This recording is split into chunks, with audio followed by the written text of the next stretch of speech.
오늘의 헤드라인 뉴스입니다. 트럼프 미국 대통령이 제롬 파월 연준 의장을 향해 반드시 금리를 내려야 한다고 발언했습니다. 트럼프 대통령은 이날 ADP의 5월 민간 고용이 둔화된 것으로 확인된 뒤 파월 의장에게 금리 인하를 다시 압박했습니다. 트럼프는 올해에는 동결하고 있는 금리 인하가 미국 경제를 침체로 몰고 갈 수도 있다면서 파월을 공격했습니다. 미국 의회 예상국이 트럼프 대통령의 크고 아름다운 법에 대해 경고했습니다. 의회 예상국은 보고서에서 감세와 대규모 재정 지출 확대가 포함된 이 재정법이 의회를 통과될 경우 미 연방 재정 적자가 10년에 걸쳐 2조 4천억 달러 더 증가할 것이라고 경고했습니다. 코스피 5천 시대를 열겠다는 이재명 대통령의 취임 첫날 우리 증시엔 훈풍이 불었습니다. 새 정부 기대감과 간밤 뉴욕 증시 상승 영향의 강세를 나타내며 코스피가 2.6% 넘게 상승, 2,770선을 뚫고 연고점을 경신했습니다. 코스닥 역시 1.3% 이상 오르며 750선 위에 안착했습니다. 한국수력원자력의 약 25조 원 규모 체코 신규 원전 계약이 전격적으로 체결됐습니다. 발목을 잡았던 체코 법원의 결정이 무효화하자마자 우리 측이 서명한 계약서에 체코 측이 서명을 마무리하며 계약이 맺어진 겁니다. K원전이 해외에서 원전을 수주하기는 2009년 UAE 바라카 원전 이후 16년 만에 거둔 쾌거입니다. 시청자 여러분 안녕하세요. 여러분의 성공 투자를 응원합니다. 출발 증시와이드 1부 시작합니다. 진행의 이가은입니다. 어제 뉴욕 증시는 혼조세로 마무리를 지었습니다. 경제 지표가 좀 부진했었는데요. 이번 주가 고용 위크인데 ADP 민간 고용 수치가 전월 대비해서 3만 7천 건 정도 는 것으로 확인됐습니다. 예상치가 11만 건이었기 때문에 여기에 4분의 1 토막이 났다라고 보시면 될 것 같고요. 그런데 꼭 이게 나쁜 것만은 아닌 게 금리 인하의 트리거가 될 수 있기 때문입니다. 실제로 트럼프 대통령이 파월 의장을 압박하면서 금리 인하에 대해서 다시 한번 시사하기도 했습니다. 미국 시장에서 오늘 우리 시장에 영향을 줄 만한 큰 뉴스는 없었지만 어제 오후 6시였죠. 체코 원전 최종 계약 소식이 전달이 됐습니다. 시간 외에서도 움직임 보였던 종목들이 좀 있었는데요. 잠시 후에 추가적으로 함께 살펴보도록 하겠습니다. 자, 그럼 먼저 오늘 저희가 준비한 코너부터 함께 소개해드리도록 하겠습니다. 오늘 첫 번째 코너로는 빅애플 스탁 준비되어 있습니다. 메타가 20년간 컨스텔레이션 에너지와 함께 원전 공급 계약 체결 소식을 전한 바 있습니다. 다만 이제 오늘은 단가와 관련해서 좀 저렴하다라는 부분이 발목을 잡으면서 시티 쪽에서 컨스텔레이션 에너지에 대해서 투자 의견을 하향 조정하기도 했는데요. 관련된 내용 잠시 후에 함께 체크해 보겠고요. 두 번째 코너로는 넥스트 트레이딩 준비되어 있습니다.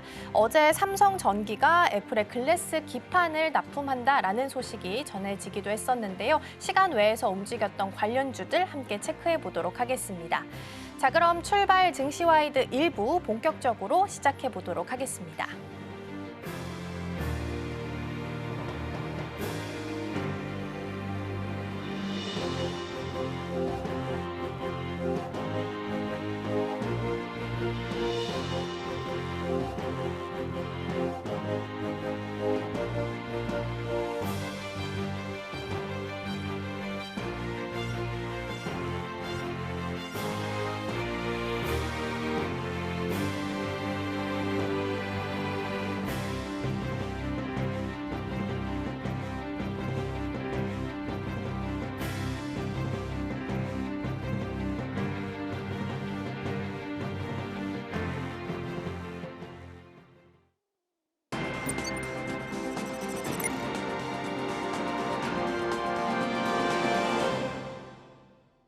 네, 오늘의 첫 번째 코너 빅애플 스탁으로 이어가 보도록 하겠습니다. 오늘 도움 말씀에는 서울경제TV 윤경철 본부장 자리해 주셨습니다. 본부장님 어서 오세요. 네, 안녕하십니까. 네, 오늘도 6가지 경제 키워드 준비되어 있습니다. 먼저 오늘의 첫 번째 키워드부터 화면을 통해서 만나보시죠. 네, 오늘의 첫 번째 키워드는 트럼프 코인 보도록 하겠습니다. 트럼프 이름을 둘러싸고 암호화폐 사업이 다시 한번 뜨거운 논란의 중심에 서게 됐습니다. 새로운 트럼프 원래 출시 발표 이후에 이번에는 트럼프 가족 내부에서 갈등이 폭발하게 되면서 복잡한 권력 다툼이 좀 드러났다라고 하는데요. 정확하게 어떤 내용일까요? 일단은 트럼프 이름을 둘러싸고 이제 코인 내부에 전쟁이 좀 일어났다라는 게 정확한 표현일 것 같아요. 왜냐하면 이제 트럼프 미디어에서 저번에 트루소셜 비트코인 ETF가 일단 나왔습니다. 근데 이제 트럼프 월렛이라고 또 나오게 되다 보니까 이 부분에 대해서 이제 트럼프 가족 내부에서 특히 아들 주니어들이 되게 불편함을 좀 느끼고 있습니다. 먼저 이제 트루소셜 이제 비트코인 ETF에 대해서 좀 말씀을 드리고 싶은데 상장 신청을 했습니다. 2025년 6월 3일 날 뉴욕 나스닥에 이제 SEC에 상장을 신청했는데요. 사실은 이제 트럼프 대통령은 사실 과거 비트코인에 대해서 회의적인 입장을 보였으나 최근에는 친암호화폐 정책을 적극 추진하면서 트럼프 정부가 이제 전략적으로 이제 비축일 행정명령을 발동하면서 이런 거에 대해서 이제 25억 달러에 대해서 이제 트럼프 이제 미디어에서 구매 계획을 발표했고 이러한 전략 연장선상에서 여기에 대해서 트루소셜에서 이제 브랜드에 대한 활용 가치로서 강화에 대한 시도로 이제 추정이 되고요. 요거에 따라서 이제 ETF에 대해서 이제 발행을 하겠다라고 얘기를 했는데 그러다 보니까 미국에서 이제 블랙락이라든가 피델리티라든가 대형 운영사에서 60개 이상의 이제 비트코인 ETF를 이제 이런 부분을 발행하겠다라고 얘기했습니다. 그런데 요거와 관련해서 최근에 이제 NF 마켓플레이스 매직 에덴에서 트럼프 민코인 개발팀이 협력해서 민코인 원래 출시를 알리자 이제 대기자들이 상당히 많이 나왔어요. 이 앱은 어쨌든 비트코인이라든가 도지코인 주요 암호화폐를 거래를 지원하고 최대 100만 달러 이상의 어쨌든 민코인 리워드를 제공한다는 이제 마켓에 대한 문구가 나왔는데 근데 상당히 이게 이제 불편한 거예요. 왜냐하면 이게 이제 트럼프 주니어들 X를 통해서 이제 얘기했는데 자신들하고 무관하다고 얘기했습니다. 사실 무관합니다. 그렇게 자신들한테 혜택이 많이 안 들어와요. 그러다 보니까 이게 사실은 자신들한테 혜택이 많이 안 들어오다 보니까 이 부분이 상당히 불편합니다. 이 부분이 어쨌든 협력해서 이제 출시한 걸로 알려져 있으나 마케팅한 거 이 부분에 대해서 어쨌든 자신은 무관하다고 알려져 있고 이 부분을 법적으로 이제 조치를 취할 수 있다라고 이야기를 했는데 이 부분에 대해서 이야기를 하다 보니까 나중에 이 부분이 상당히 이제 어쨌든 브랜드를 좀 정리하는 게 아닌가라는 생각이 듭니다. 왜 그러냐고 하면 이 부분이 트럼프 이름을 난립한 어쨌든 브랜드가 프로젝트가 너무 난립하고 있다라는 생각이 좀 들고 어쨌든 지금 나와 있는 걸 보면 어쨌든 트럼프 민코인이 나와 있고 트럼프 월렛이 나와 있고 NFT 카드가 나와 있고 스캐명 트럼프 테마 코인이 나와 있는 너무나 많이 나와 있습니다. 상당히 좀 위험하고 상당수는 가문과 무관하게 외부에서 상업적으로 만들어낸 것이 많다 보니까 아들들이 여기에서 우리와 개입하지 않았다는 걸 선을 긋고 있는 게 아닌가라는 생각이 들고 향후에 이게 사실은 좀 겁이 좀 나는 겁니다. 그래서 그러다 보니까 법적 브랜드가 가치 보호를 위한 명분 확보에 들어간 게 아닌가라는 생각이 좀 드는 게 한 가지 이유가 있는 것 같고요. 그러다 보니까 이제 법적 리스크 차단을 좀 들어간 것 같습니다. 그래서 어쨌든 미국의 금융 규제 당국이죠. SEC라든가 CFTC라든가 아니면 뭐 NYDFS라든가 이런 등에서 암호화폐 이제 정치 어떤 결탁에 대해서 민감하게 보고 있다는 걸 이제 본인들 좀 느끼고 있는 거예요. 물론 뒤에는 아버지가 있지만 이런 것들에 대해서 가족들이 어쨌든 연관된 프로젝트에서 사기라든가 이제 뭐 돈 세탁이라든가 이런 거에 관해서 발생하면 트럼프 본인이라든가 아니면 아들들에 대해서 형사 책임이라든가 벌금 이런 것들을 물기 때문에 자신들은 일단 무관하다라는 걸 일단 얘기하고 있는 거고요. 정치적으로 이제 엑시 옵션이라고 하죠. 이런 것들에서 확보하고 있는 게 아닌가라는 거 방어책을 좀 하고 있는 것 같은 생각이 좀 들고 있는 것 같은 그런 생각이 들어서 일단 이런 거에 대해서 자신들은 무관하다라고 이제 선을 긋고 있는 것 같은 이런 생각이 좀 듭니다. 예, 이런 게 아닌가라는 생각이 듭니다. 네. 네, 트럼프 이름을 일단 코인, 이 가족 갈등이 폭발하고 있다라는 부분에 대해서 좀 살펴보고 있습니다. 이름 도용에 대해서도 법적 대응을 시사한 트럼프가에 대해서 좀 살펴보고 있는데요. 트럼프 관련한 이 암호화폐 프로젝트들이 왜 이렇게 혼란스럽게 변하게 된 걸까요? 일단은 이게 사실은 민코인이다 보니까 그런 것 같아요. 민코인이라는 건 사실상 이제 그 기본적으로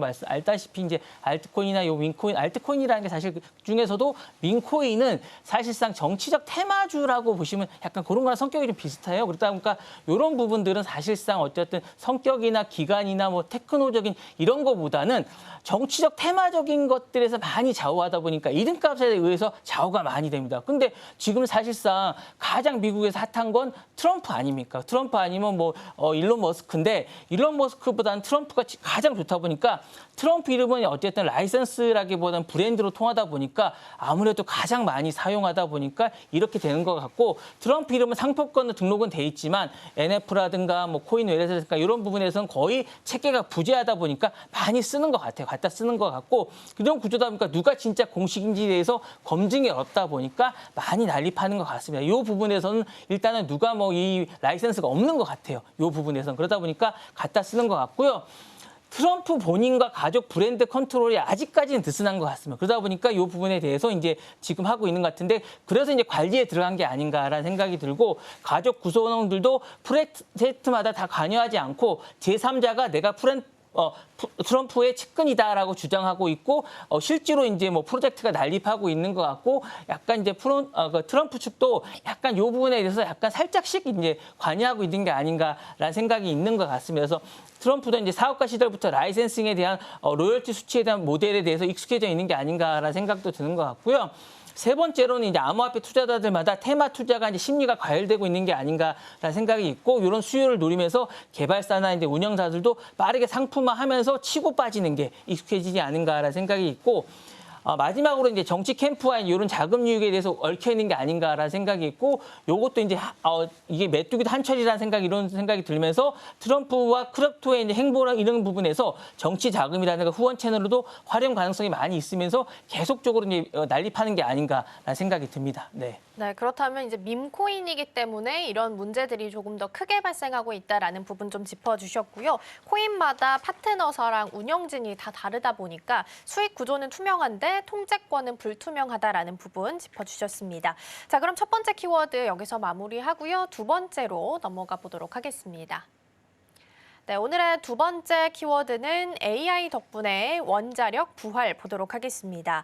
AI 돌리려면 전력이 많이 필요하다라는 부분은 알고 계실 겁니다. 그리고 그 대안으로 최근에는 원전이 가장 크게 떠오르고 있는 상황인데요. 메타가 이제 최근에 원자력과 관련해서 공급 계약 체결 소식을 전했는데 이번에 계약을 체결한 발전소는 클린턴 청정 에너지 센터입니다. 일단 20년 계약을 했기 때문에 안정적으로 운영 자금을 좀 얻을 수 있다라는 장점을 얻게 됐는데요. 이번 계약이 시사하는 바는 어떤 부분들이 좀 말씀하신 있을까요? 대로 뭐 2027년 중반부터 일리노이주에 있는 클린턴 원자력에서 생산되는 요 전력을 공급받게 됩니다. 사실은 이 시점부터 10년간 적용된 주정부 이제 보조금이 종료되는 시기로부터 이제 메타가 이제 요 부분을 뒷받침하게 되는 건데 사실은 이제 원전이 그 전까지는 이제 여러 가지로 많은 이유 때문에 환경 에너지가 배치되는 거라서 사실은 이제 많은 부분에서 이제 배치되고 이제 많이 없애는 분위기였는데 최근에 빅테크들이 이제 AI에 대해서 전력이 말씀하신 대로 많이 쓰다 보니까 전력 수요를 충당하기 위해서 이제 뭐 원자력 등 이제 탄소 중립 에너지에 대해서 적극 나서고 있는 게 아닌가라는 생각이 들고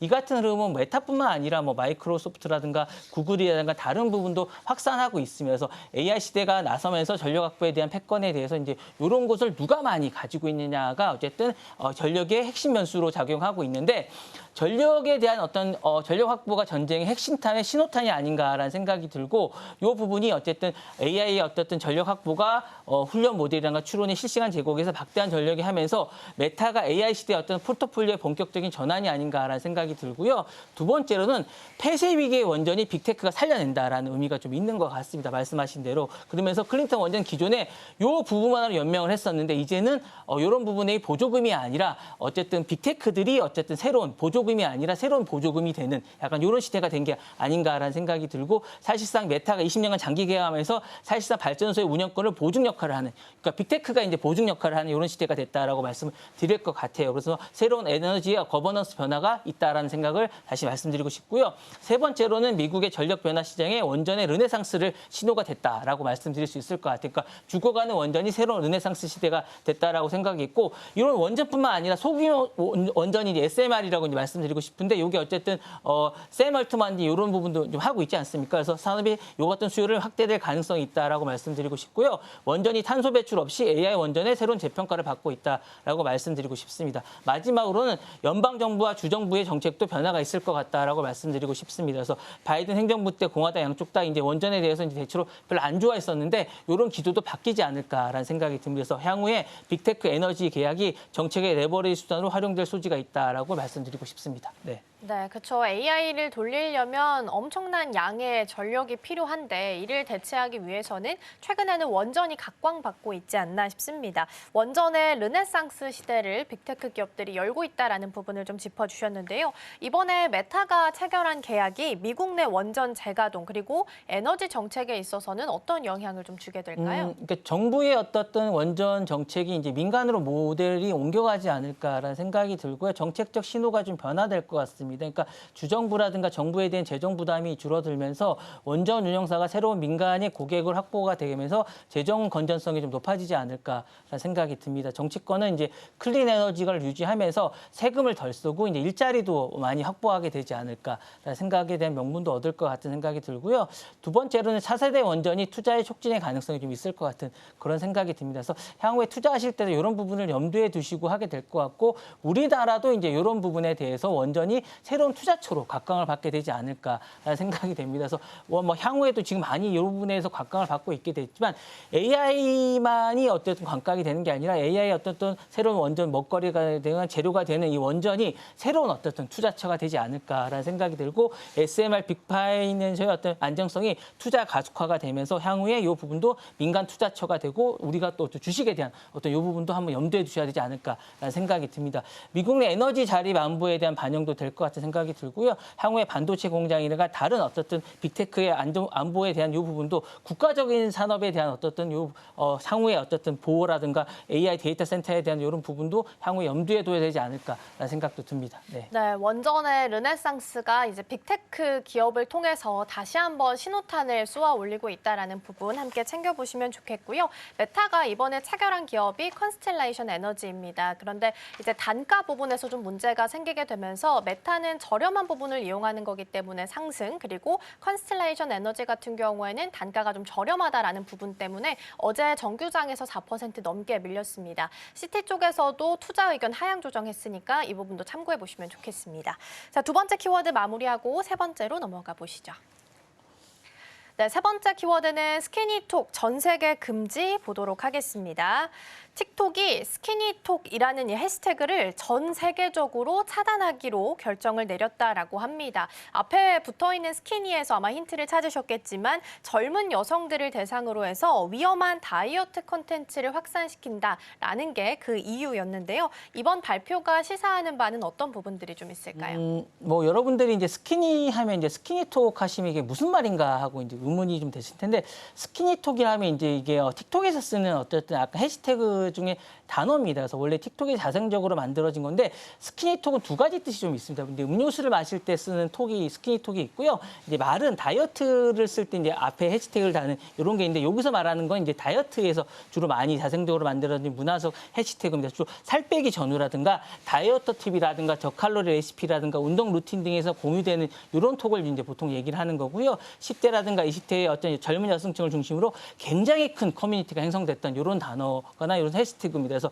예쁘고 슬림된 몸매를 하나로 이제 미적 감각으로 소비되는 트렌드의 어떤 해시태그를 얘기하고 상당히 많이 유행됐던 그런 해시태그입니다. 그래서 주로 유행됐던 유형은 어떤 거냐면 비포 애프터라든가 이제 체중 감량에 대한 비교 영상이라든가 하루 식단 브이로그에 대한 저칼로리 고단백의 어떤 유형이라든가 짧은 홈트 루틴이라든가 감량 노하우 수분 저칼로리 팁이라든가 자극적인 음악 루틴 몸매 자랑 영상이라든가 이런 것들이면서 자주되는 건 스키니톡이라든가 웨이트 뭐 이런 거라든가 아니면 뭐 로스 웨이트 이런 것들에 대한 해시태그인데 이런 것들을 이제 금지하겠다는 겁니다. 그래서 이런 부분에 대해서 이제 틱톡이 이런 부분에 차단하기로 결정을 했고 이번 조치는 어쨌든 프랑스 정부의 강력한 압박 속에서 어쨌든 이루어진 거고요. 글로벌 소셜 미디어에 대한 새로운 논쟁으로 벌어지지 않을까라는 생각이 들고 프랑스의 디지털 장관인 클라라 샤바츠는 이제 첫 번째 집단적 승리라고 얘기하면서 상당히 기뻐했다라고 이야기하고 있습니다. 사실 이 부분은 그동안 계속 문제가 됐었고 어쨌든 EU에서도 이 부분에서 직접 압박했다는 점이 상당히 의미가 있지 않을까라는 생각이 들고 상당히 이건 어쨌든 여성들을 어쨌든 어떤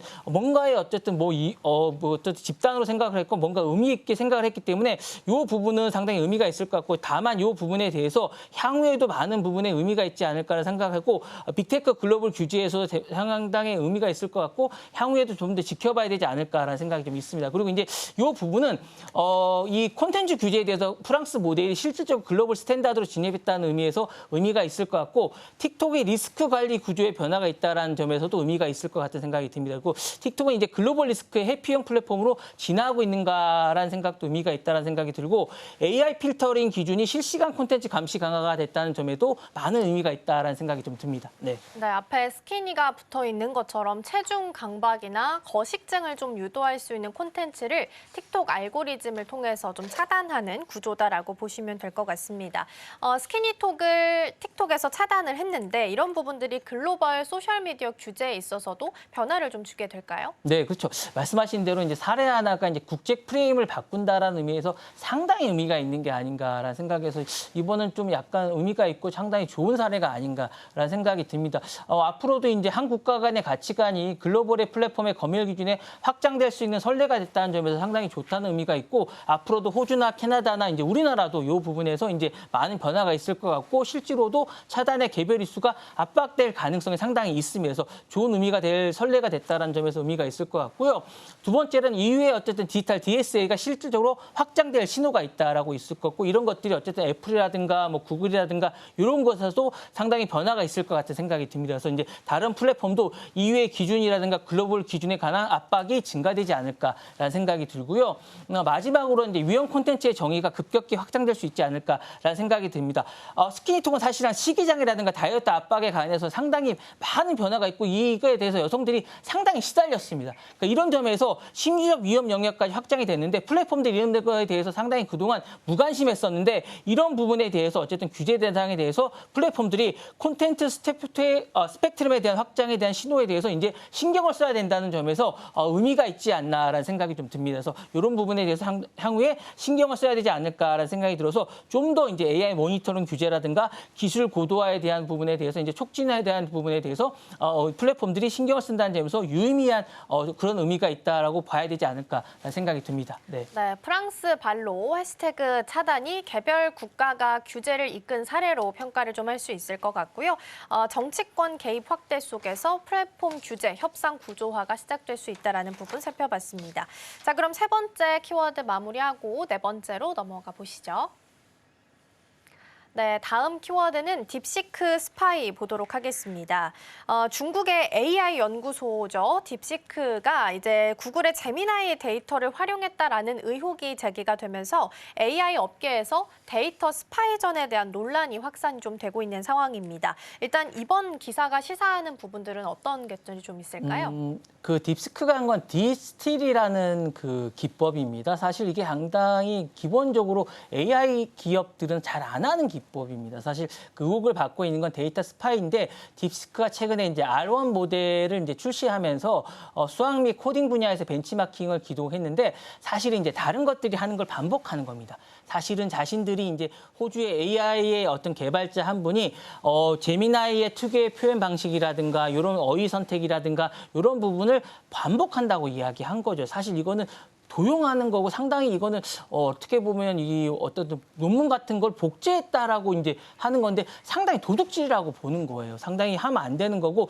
이 같은 데이터 도용은 처음이 아니라고 하고요. 지난해 딥시크 V3 모델도 스스로 챗GPT를 잘못 인식하는 사례가 관찰됐고 오픈 AI 데이터 사용을 이제 제기한 바가 있다라고 생각을 하고요. 이 과정이 사실은 이제 디스틸레이션 기법을 사용했다고 얘기하는 건데 이런 것들을 이제 AI 모델이 모방하면서 신기술을 이제 하면서 이 부분을 엄격히 금지하고 있습니다. 이렇게 하는 건 사실은 옳지 않다라고 생각하고 이거는 사실 보안 전쟁이 본격화다라고 이제 얘기를 하고 있기 때문에 이 부분은 이제 안 된다고 얘기를 하고 있거든요. 근데 이제 이런 부분들을 중국의 딥시크는 계속하고 있고 이런 부분을 하게 되면 이제 GPU가 원래 모자르기 때문에 하게 된다라고 얘기를 하고 있고 중국형 전략이라고 얘기를 하고 있고 이렇게 하게 되면 최고의 API 모델을 대량 합성해서 이제 확보하려고 하기 때문에 데이터가 부족하기 때문에 하는 거라고 이제 얘기를 하는 부분이거든요. 그래서 이게 이제 하는 부분에 왜 그렇게 하는 이유라고 이제 드는 이유는 뭐냐면요. 중국 내 법적 환경 차이라고 얘기합니다. 그래서 이제 원래 이제 저작권이 이런 부분에 중국은 많이 없다라고 얘기를 하고 있고 중국은 AI 모델의 저작권이라든가 트레이드 시크릿 보호 기준이 느슨하기 때문에 그런 거고요. 그다음에 특히 당국도 해외 빅테크 견제 목적으로 AI를 경량화를 장려하고 있기 때문이라고 얘기하고 있고요. 특히 서방의 AI 법적 계약이 없다고 얘기하기 때문에 이렇게 얘기하는데 사실 이게 도둑질입니다. 하면 안 되는데 너무 이런 걸 하고 있기 때문에 사실 너무 심한 게 아닌가라고 얘기하고 있고 이런 데 대해서 너무 도덕 불감증이 있는 게 아닌가라고 얘기하고 있기 때문에 향후에도 문제가 되지 않을까라는 생각이 들면서 이 부분에 대해서 뭔가 좀 너무 좀 심한 게 아닌가라는 생각이 들고 이 부분에 대해서 사실상 이제 스파이전이 본격화되는 게 아닌가라는 생각이 들어서 이게 사실상 너무 심한 게 아닌가라는 생각이 들어서 향후에 너무 이게 나중에 뭔가 나중에 뭐 문제가 되지 않을까라는 생각이 들어서 좀 더 지켜봐야 되지 않을까라는 생각이 듭니다. 네. 네, 일단 AI 모델을 훈련시키기 위해서는 방대한 양의 데이터가 필요한 상황이기 때문에 이 데이터를 두고서 계속해서 스파이전이 펼쳐지고 있다라는 부분을 말씀을 주셨습니다. 그러면 방금 살펴봤던 데이터 스파이전 논란이 앞으로 규제 변화에 있어서도 좀 촉발이 되게 될까요? 네, 말씀하신 대로 이게 예전에 보면 GPU를 이제 훔쳐가가지고 뭐 이제 하는 그런 거랑 AI 칩하고 좀 비슷한 것 같아요. 그런 것처럼 이게 AI의 데이터의 출처 투명성에 대한 의무화를 좀 해야 되지 않을까라는 생각이 됩니다. 지금도 이제 보면 대부분의 LLM이죠. 이제 대형 AI 언어화 이런 부분에 대해서도 보면 불투명한 게 혼용될 경우가 되게 많습니다. 이게 챗GPT 건지 아니면 딥시크 건지 잘 모를 경우가 되게 많고 저희가 이제 딥시크에서 검색을 하면 이게 챗GPT에서 본 거랑 또 비슷한 게 너무 많다라는 생각이 들고 이게 챗GPT에서 검색한 거 똑같은데 이런 게 너무 많아요. 그래서 이번에 보면 어떤 데이터를 학습하는지 명시하라는 게 공개 의무 강화할 움직임이 좀 있습니다. 그래서 이 부분에 대한 것도 좀 있는 것 같고요. EU의 AI라든가 미국의 FTC라는 한국의 디지털법 개정안에 이 조항을 검토 중이라는 얘기가 좀 있기 때문에 향후에 이런 것들이 도입되면 딥시크는 사실상 이거 못하게 될 가능성이 좀 있기 때문에 AI 기업의 데이터 투명성 보고서 제출이 표준화될 가능성이 있는데 이렇게 될 경우에는 딥시크는 향후에 이게 못하게 될 가능성이 있기 때문에 이런 걸 의무화될 가능성이 국제적 규범이 될 가능성이 있습니다. 그래서 이게 되게 된다면 향후에 이런 것들이 이제 되게 될 가능성이 있지 않을까라는 생각이 들고요. 두 번째로는 API 학습이죠. 이제 금지 또는 법제화될 가능성도 있습니다. 그래서 API 제공자의 책임 강화 및 규제가 될 가능성이 있지 않을까라는 생각이 들고요. 세 번째로는 AI 산업 내 데이터 지적재산권의 개념이 재정립되지 않을까라는 생각이 듭니다. 지금은 이런 게 너무 혼재되다 보니까 이제 딥시크 이런 걸 마음대로 쓰고 있는데 이런 거에 대한 이제 판례가 이제 없다 보니까 그런데 이런 판례가 재정립이 되지 않을까라는 생각이 들면서 이런 데 소송이 본격화되지 않을까라는 생각이 들면서 업계 표준과 이제 계약이 등장하지 않을까라는 생각이 듭니다. 그래서 이런 것들이 이제 지금은 이제 계속 혼재가 되고 있는데 정립화되면 이런 것들이 정착이 되지 않을까라는 생각이 듭니다. 네. 네, 상상형 AI 관련해서 이 규제는 설명 가능성보다는 소스 검증의 핵심으로 변할 수도 있다라는 부분 살펴봤습니다. 자, 네 번째 키워드까지 살펴봤고요. 이어서 다섯 번째 키워드 함께 만나보도록 하겠습니다. 네, 다음 키워드는 머스크의 배신 보도록 하겠습니다. 어제도 이야기를 살짝 나눠봤던 부분이긴 한데 머스크 CEO랑 트럼프 대통령 사이에 균열이 조금씩 나타나는 모습입니다. 특히나 머스크 CEO는 트럼프 대통령의 감세안에 대해서 강력하게 비판을 했습니다. 혐오스러운 괴물이라는 표현을 쓰기도 했었는데요. 이번 발언이 시사하는 것들은 어떤 부분들이 좀 있을까요? 일단은 저는 이 정도까지 사이가 안 좋아졌나 갑자기 그런 생각이 좀 들 정도인데 일론 머스크가 이제 최근에 이제 그 감세안이죠. 이제 빅 뷰티풀 빌에 대해서 이제 사실은 너무 이게 혐오스럽다라고 이야기를 해요. 그러다 보니까 이 부분에 대해서 의회가 이제 국민을 파산으로 몰아넣고 있다라고 얘기하면서 이제 11월 선거에 이 부분에 대해서 갈아치우자라고 얘기하고 있고 사실상 자기가 떠나자마자 이 부분에 대해서 이제 사실상 언제 그랬냐는 듯이 사실상 너무나 이제 이 부분에 대해서 비판을 하고 있습니다. 그래서 요 이제 언론 보도에 따르면 이 스타링크 기반으로 전환하라고 했는데 사실상 이렇게 내부를 들여다 보니까 자신이 너무 손해를 많이 보고 있는 게 아닌가라는 생각이 좀 들고 있고. 이렇게 보니까 이제 직접적인 피해가 너무 많은 것 같습니다. 피해가 어떤 게 있냐고 봤더니 자신의 어떤 친환경 보조금이 대폭 요 안에 보니까 폐지되는 게 좀 있는 것 같고요. 그다음에 이로 인해서 전기차 제조사들에 대한 부분이 부정적 영향을 줄 수 있다라는 생각이 좀 되고 있는 것 같고 이 안에서 어쨌든 감축안이라든가 이런 게 있는 것 같은 생각이 좀 듭니다. 그래서 재정적 영향이 좀 있다는 생각이 좀 들고 자신도 향후에 어쨌든 부채도 많이 증가할 것 같은 생각이 좀 있다라는 생각이 있고 어쨌든 자신도 정치적 입장이 좀 변한 게 아닌가라는 생각이 좀 있습니다. 그리고 이제 AI에 대한 이런 부분에 대해서도 자신이 어쨌든 부정적 영향이 있다라는 생각이 들고 주가가 많이 하락을 했어요. 보니까 오늘 이런 부분도 자신이 있지 않을까라는 생각이 들면서 이런 부분에 대한 전반적으로 자신이 피해를 입다 보니까라는 생각이 들고 공화당 내에 자신이 많은 사람들이 또 이제 자신이 추천했던 사람이 이번에 보니까 나사에도 한 명이 또 나가다 보니까 또 이런 게 또 화가 난 게 아닌가라는 생각이 들고 그다음에 이제 도지팀에서도 많이 정치적 대항마가 사임이 되고 이런 부분이 있는 것 같고 또 많은 부분이 이제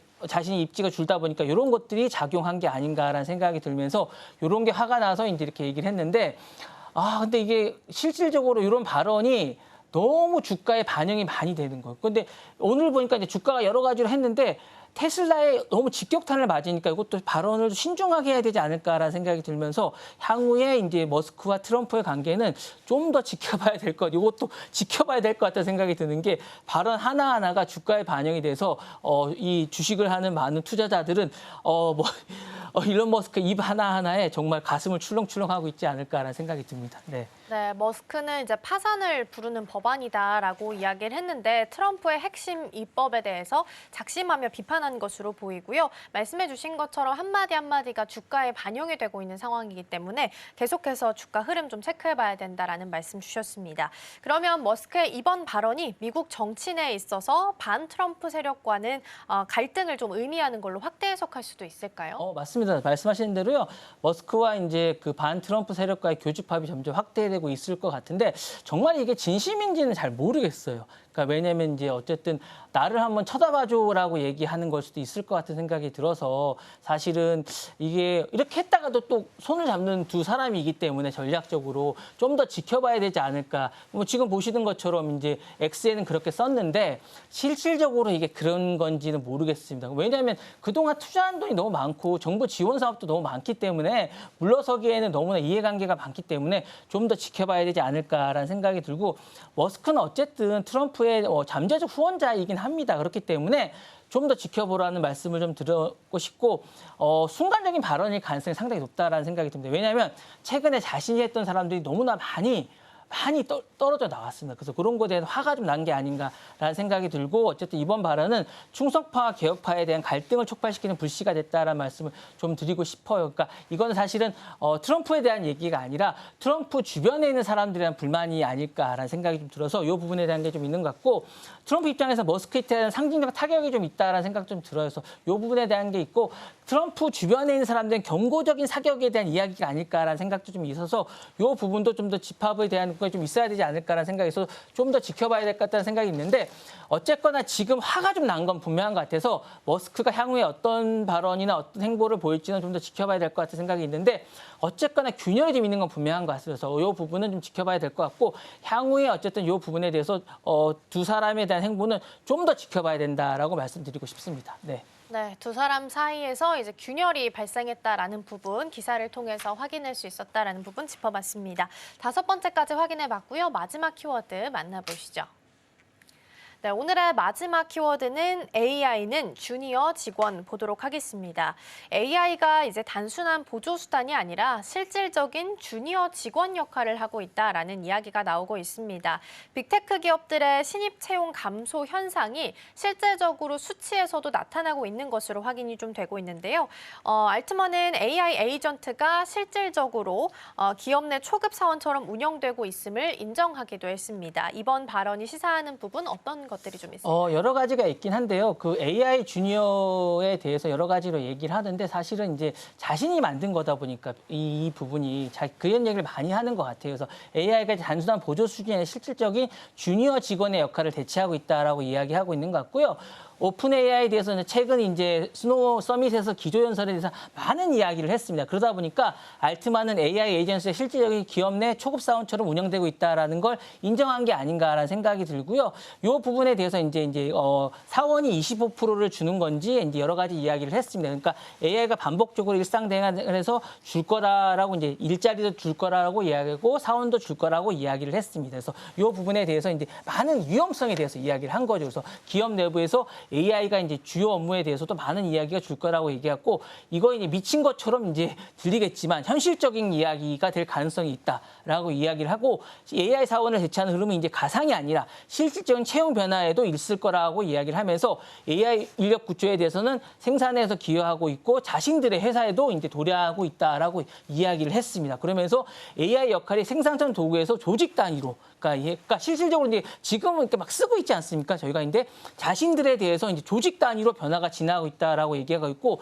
이 말은 조직 그러니까 조직 구조 자체가 AI 중심으로 재설계하고 있다라고 이제 설명을 하고 있는 거죠. 그러니까 이게 실질적으로 이제 사람을 대체하고 있다라고 이야기를 하고 있는 겁니다. 그래서 이 부분에 대한 것들을 심각하게 받아들여야 된다라고 이야기하고 있는 거고요.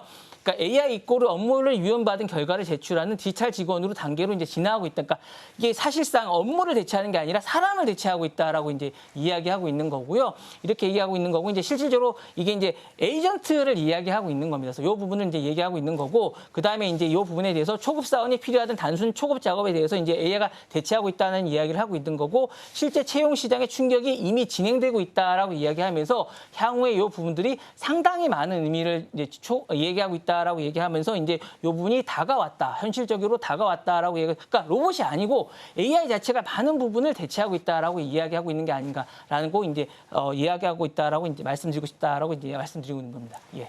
네, 고용시장 변화에서도 뚜렷하게 나타나고 있는 것으로 보이고요. AI가 할 수 있는 일이 19% 정도, 오히려 인간이 할 수 있는 일이 감소하고 있다는 부분 살펴봤습니다. 그러면 이런 샘 얼트먼의 발언이 앞으로 인력에 있어서 채용 시장, 채용 전략에 있어서는 어떤 영향을 주게 될까요?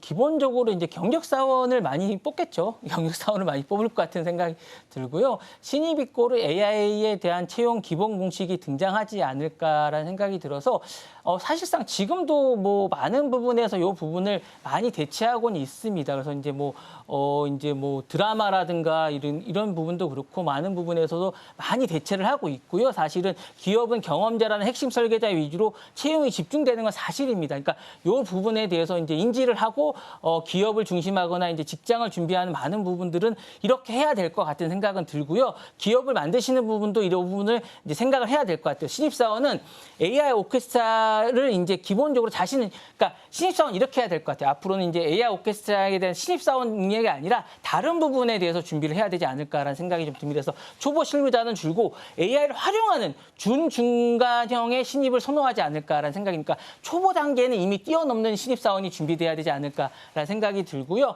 그다음에 채용 직군도 양극화가 가속화되지 않을까라는 생각이 듭니다. 그래서 단순 데이터 정리나 이런 부분들은 줄어들고 신입이라도 AI를 관리하는 신입이 필요해지는 신입이 되지 않을까라는 생각이 들고 채용의 어떤 변화도 이제 많이 이제 있지 않을까라는 생각이 듭니다. 옛날에는 전공 지식이나 기초 업무가 됐다면 지금은 AI를 다루는 이런 어떤 그런 직군이 많이 늘어나지 않을까라는 생각이 들면서 이런 직군의 어떤 평가가 늘지 않을까라는 생각이 들면서 변화가 가속화되지 않을까라는 생각이 듭니다. 네. 네, 실제적으로 메타, 구글, MS, AI 도입 뒤에 신입 채용이 25% 정도 축소했다라고 하는데요. AI를 활용할 수 있는 사람의 채용이 늘 수 있다라는 부분 말씀 주셨습니다. 자, 6가지 경제 키워드 잘 살펴봤고요. 본부장님과는 여기서 인사 나누겠습니다. 오늘 말씀 고맙습니다. 네, 감사합니다.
어제 정규장 마감 이후 시장은 어떤 흐름을 보였을까요? 애프터마켓에서 유독 눈에 띄었던 종목들, 오늘 장에 어떤 힌트를 줄 수 있을지 함께 살펴보시죠.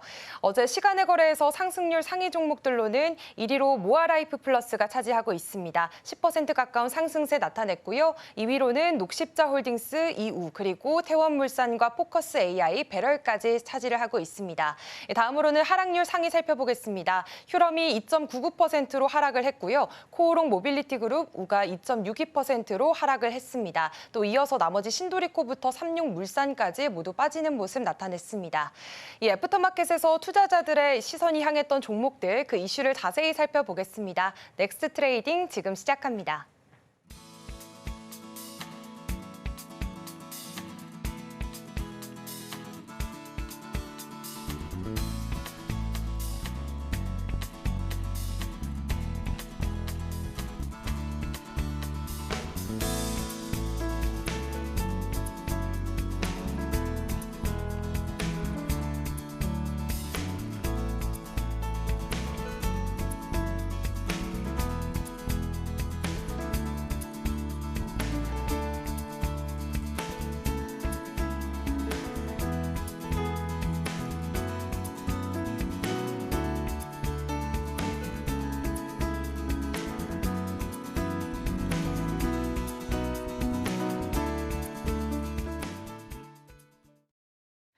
네, 계속해서 살펴보겠습니다. 먼저 오늘 첫 번째 종목으로는 녹십자홀딩스 이우 이 종목부터 살펴보겠습니다. 정규장에서 18% 넘게 급등을 했고요. 애프터마켓에서도 지금 9% 더 오르면서 시장에 관심을 쏠렸습니다. 이렇게 매수세가 쏠렸던 배경부터 좀 살펴볼까요?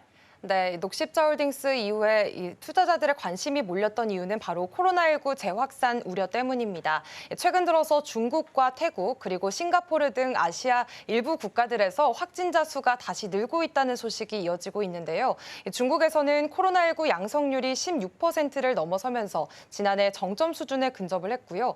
태국도 송크란 축제 이후 확진자가 급증을 하면서 일주일 새 6만 명 넘는 신규 감염자가 나온 상황입니다.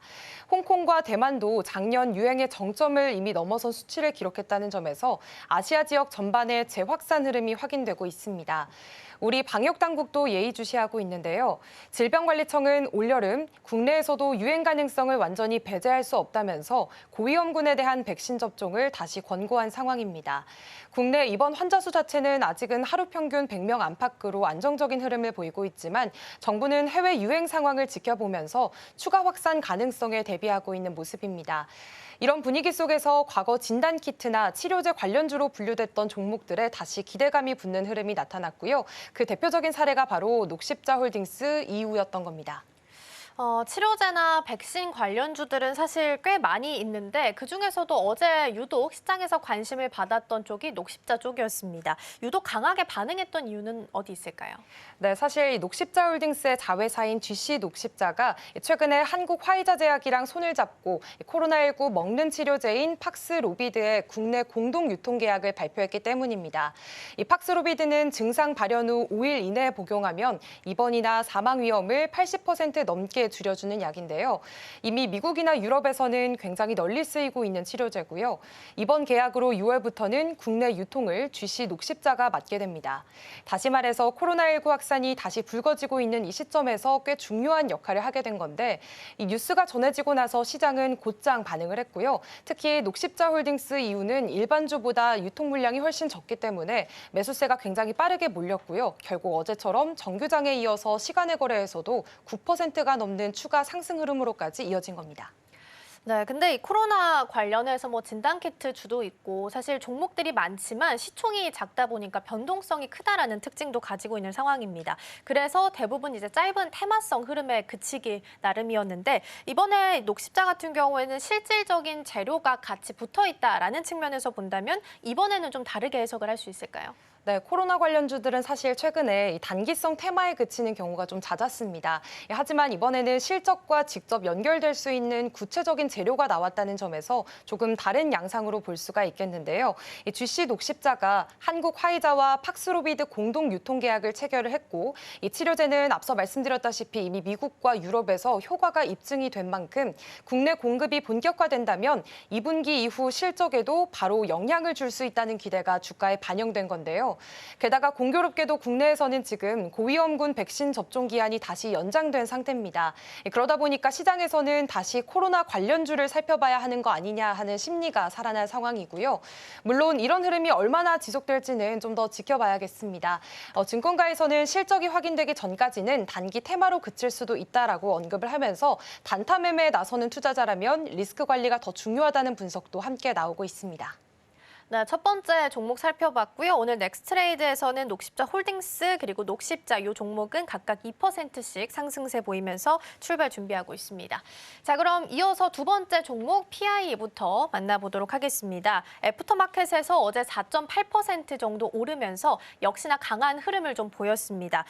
상승세 배경부터 좀 찾아볼까요?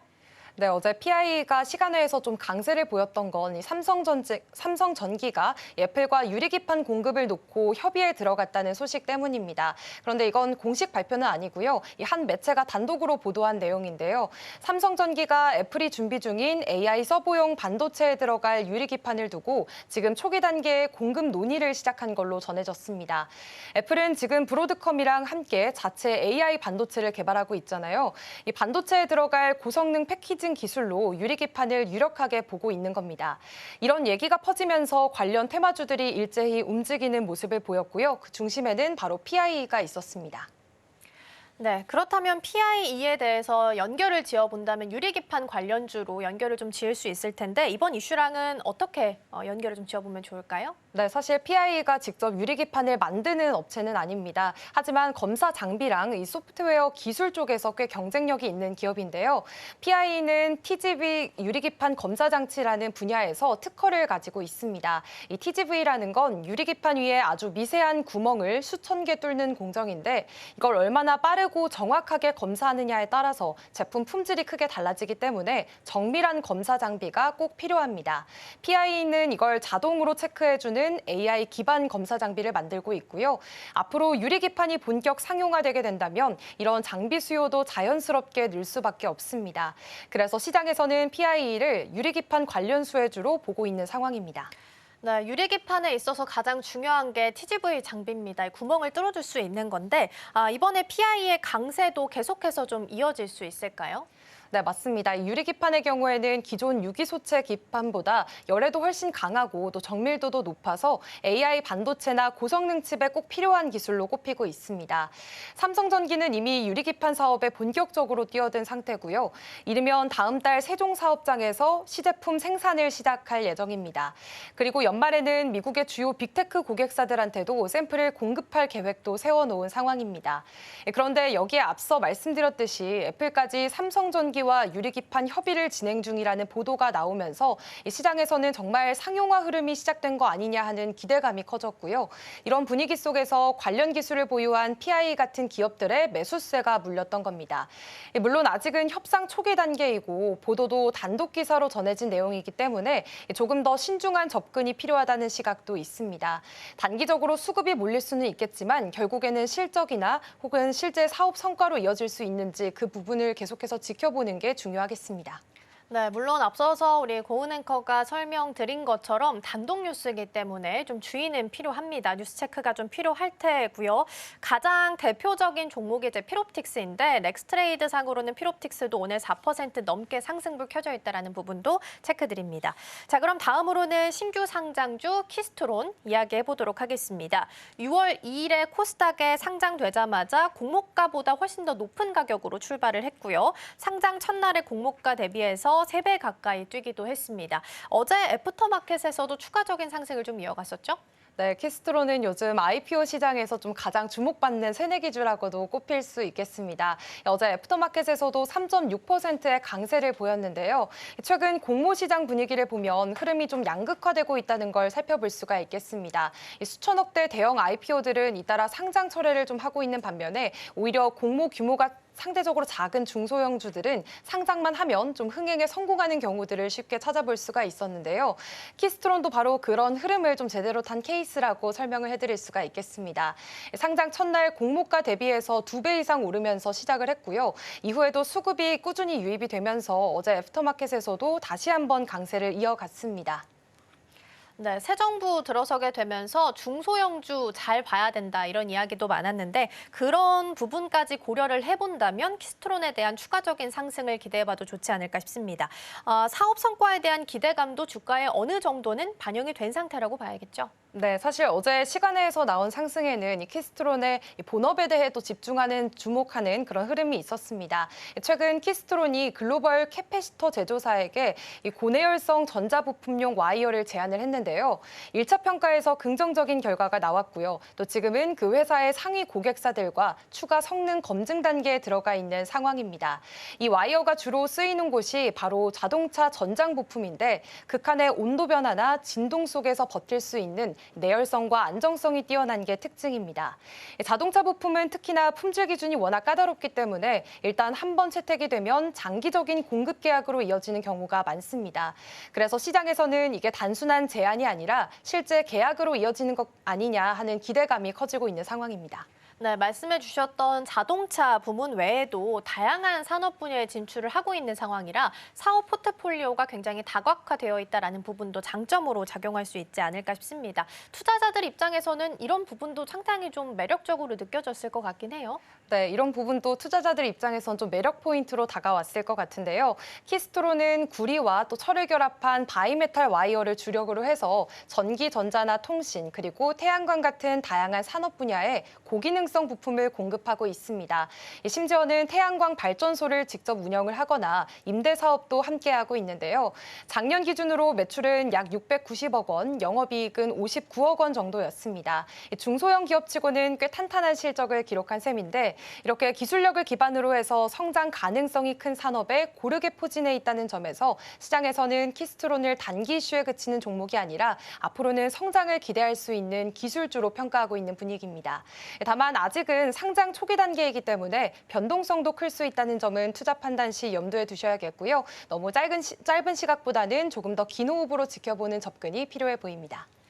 네, 키스트론 신규 상장주까지 추가적인 움직임 살펴봤습니다. 다음으로는 가온그룹 이야기 좀 나눠볼 텐데요. 어제 애프터마켓에서는 2.38% 상승 마감했습니다. 이 배경에 일본 시장이 자리를 하고 있다고요? 네, 맞습니다. 어제 장 마감 이후 가온그룹이 일본 최대 이동통신사인 NTT 도코모와 4K IPTV 셋톱박스 공급 계약을 체결했다는 소식 전해졌는데요.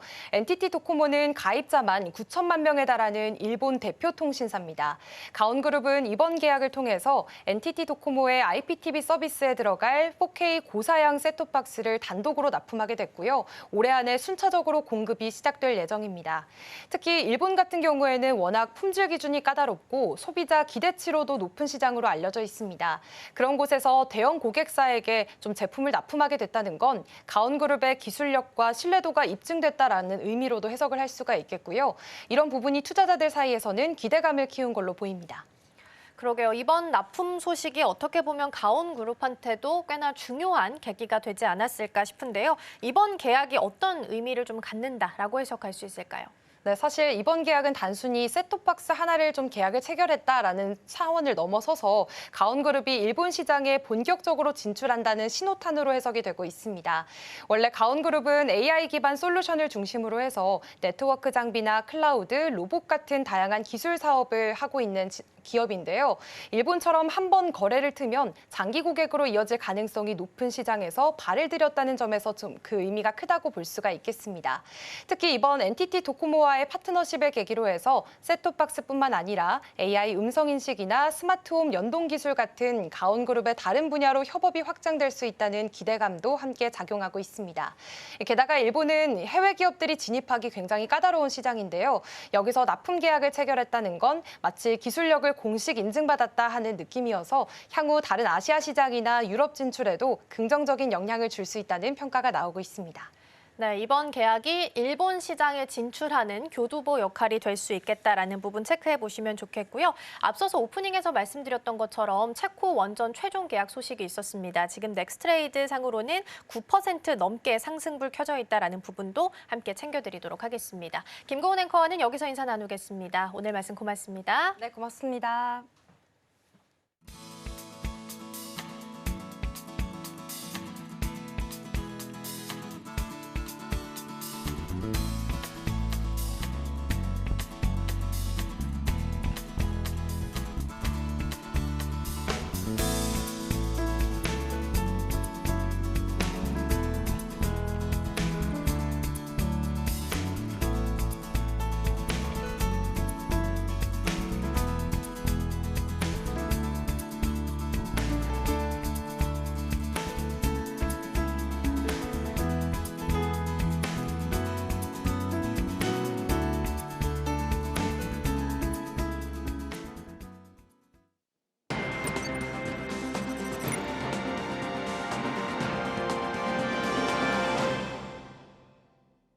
전일장 시황 오늘장 분위기 짚어보겠습니다. 스탁포인트 시간입니다. SCB 황민혁 전문가와 함께합니다. 어서 오십시오. 네, 안녕하세요.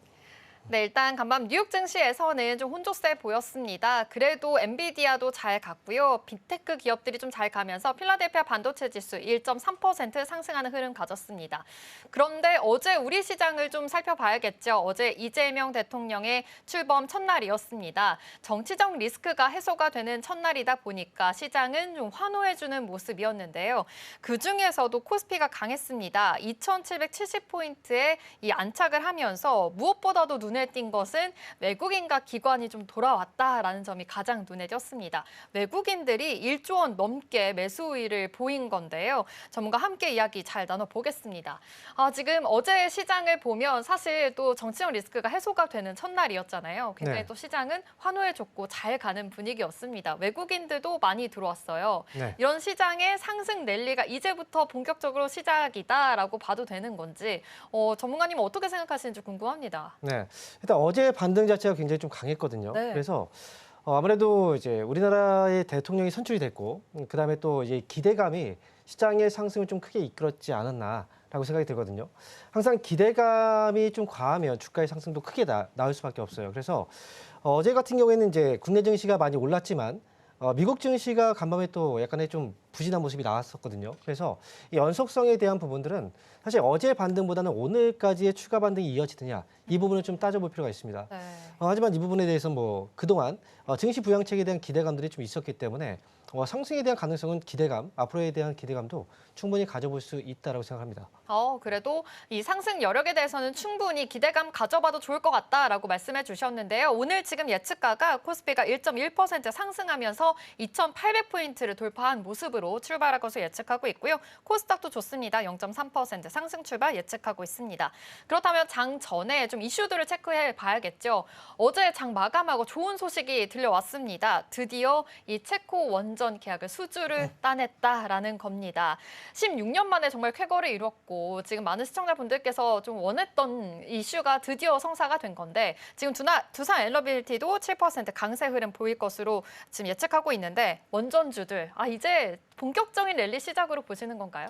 네, 일단 체코 원전이 원래 3월 달에 본계약이 체결이 되려고 했었어요. 네. 근데 이제 5월 달로 연기가 됐고요. 그리고 이제 과연 언제 될까에 대한 뭐 약간 이제 막연한 그런 부분이 있었는데 그렇죠. 결국 가능성이 높다라고 예상을 했었습니다. 근데 어제 이제 발표가 나온 자료에 의하면 체코 쪽에서 이제 원전 계약에 대한 최종 합의를 했다라고 얘기가 나왔어요. 그렇기 때문에 뭔가 좀 막혔던 것들이 뚫렸다라는 관점에서 본다면 원전주들이 이제부터 또 시작할 수 있는 가능성이 충분히 있다라고 생각이 들고요. 그리고 사실상 이제 원전 같은 경우에는 이 전력에 대한 소비 공급에 있어서는 굉장히 좀 핵심적인 부분이에요. 그래서 원전주들은 앞으로 추가적인 상승도 가능하지 않을까 이렇게 말씀드리겠습니다. 근데 사실 그동안 두산 에너빌리티도 그렇고요. 굉장히 또 많이 올라서 지금은 눌러줄 때 사야 된다, 눌러줄 때까지 기다려야 된다 이런 멘트도 하셨잖아요. 네. 근데 사실 지금 이렇게 수주를 따내면서 이제는 랠리 시작이면 지금 없으신 분들은 지금 들어가도 되는지 이 점도 궁금하거든요. 사실 이미 좀 늦긴 했어요. 왜냐하면 그동안 저희가 이제 방송을 하면서 원전 관련주들에 대해서도 이제 점검을 했거든요. 그러니까 체코 원전 관련해서 이제 불발이 되고 나서 주가가 좀 떨어져 있을 때 이때가 기회니까 이때 좀 매수를 하셔도 괜찮습니다. 네. 라고까지 얘기했었는데 네. 사실 이게 이제 끝나버렸거든요. 그래서 오늘 이슈가 나와서 대부분의 주가가 뭐 10%라든지 거의 20%까지 또 올라가는 이런 모습들이 지금 현재 나오고 있거든요. 그래서 오늘 같은 경우에는 이제 올라갈 때 따라붙는 건 당연히 위험합니다. 올라갔을 때 그동안 매수해서 보유하고 있는 분들은 당연히 수익 실현에 나설 수가 있어요. 그래서 보유하고 있는 분들의 경우에는 오늘부터 해서 좀 반등이 나올 때 잘 정리하면서 한 번에 이 트레이딩 관점에서 좀 보시는 게 좋고요.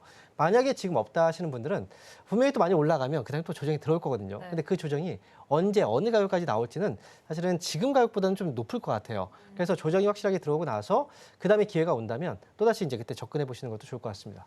오늘 아무래도 좀 불기둥을 뿜고 있기 때문에 오늘은 약간 보유자의 영역이지 않을까라는 말씀해 주셨습니다. 그렇다면 조금 더 소형 원전 쪽으로도 테마들이 있잖아요. 그러면 원전 이렇게 팀코리아가 아니더라도 소형 원전 쪽으로 좀 시선을 돌려서 같이 좀 투자 포인트 세워봐도 괜찮을까요? 네, 원전은 이제 우리가 얘기하는 원전 자체는 대형 원전을 얘기하고요. 그다음에 이제 소형 원전을 우리가 SML이라고 얘기하죠. 네.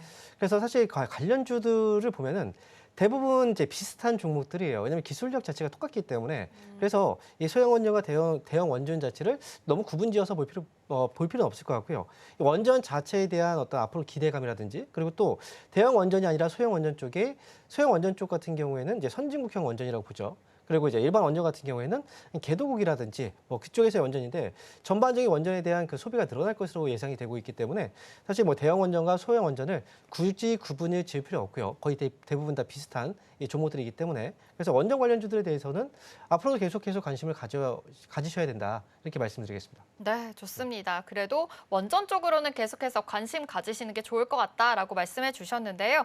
대형 원전과 소형 원전 이렇게 좀 따로 구분지어서가 아니라 또 같은 이야기이기 때문에 좀 같이 덩달아서 이야기해 보시면 좋을 것 같습니다. 사실 팀코리아라고 해서 두산 에너빌리티도 굉장히 잘 가는 흐름이었고 지금 우진엔텍과 한전기술 그리고 일진파워까지 또 굉장히 SMR 관련해서도 지금 이렇게 모멘텀 받고 있기 때문에 또 좋은 출발할 것으로 보입니다. 두산 에너빌리티 오늘 7% 급등할 것으로 보이고요. 한전산업도 18% 급등할 것으로 보이니까요. 우리 시장 본격적으로 출발해 보도록 하겠습니다.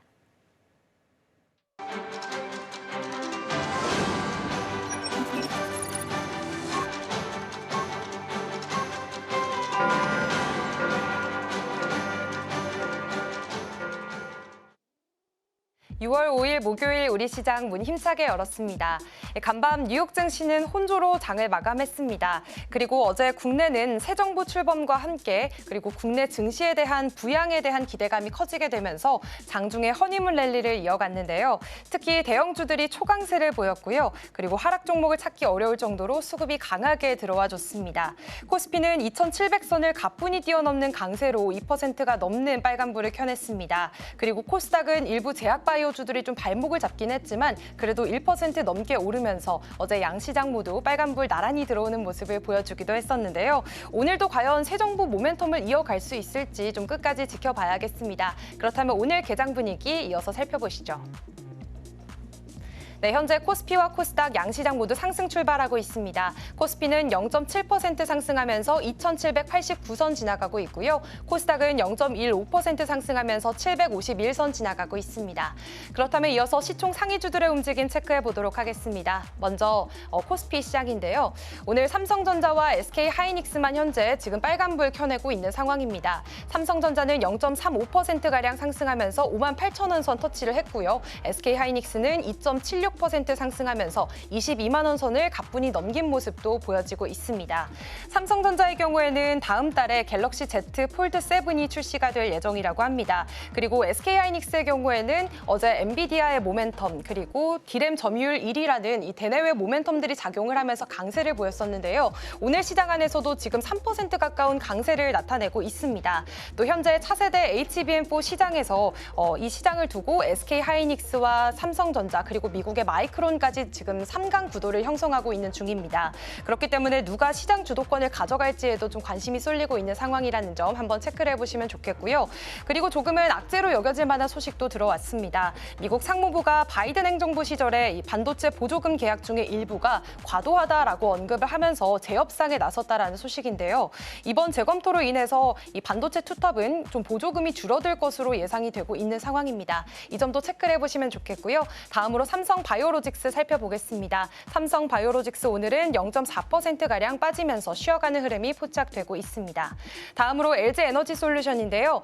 간밤 테슬라 주가가 지금 3.5%나 빠진 모습을 보여주면서 오늘 2차 전지주도 조금 약세 보여주고 있습니다. 0.35% 하락하는 모습이고요. 하나에어로스페이스는 현재 2%대 강세 나타내면서 86만 원 선 지나가고 있습니다. 이어서 살펴보도록 하겠습니다.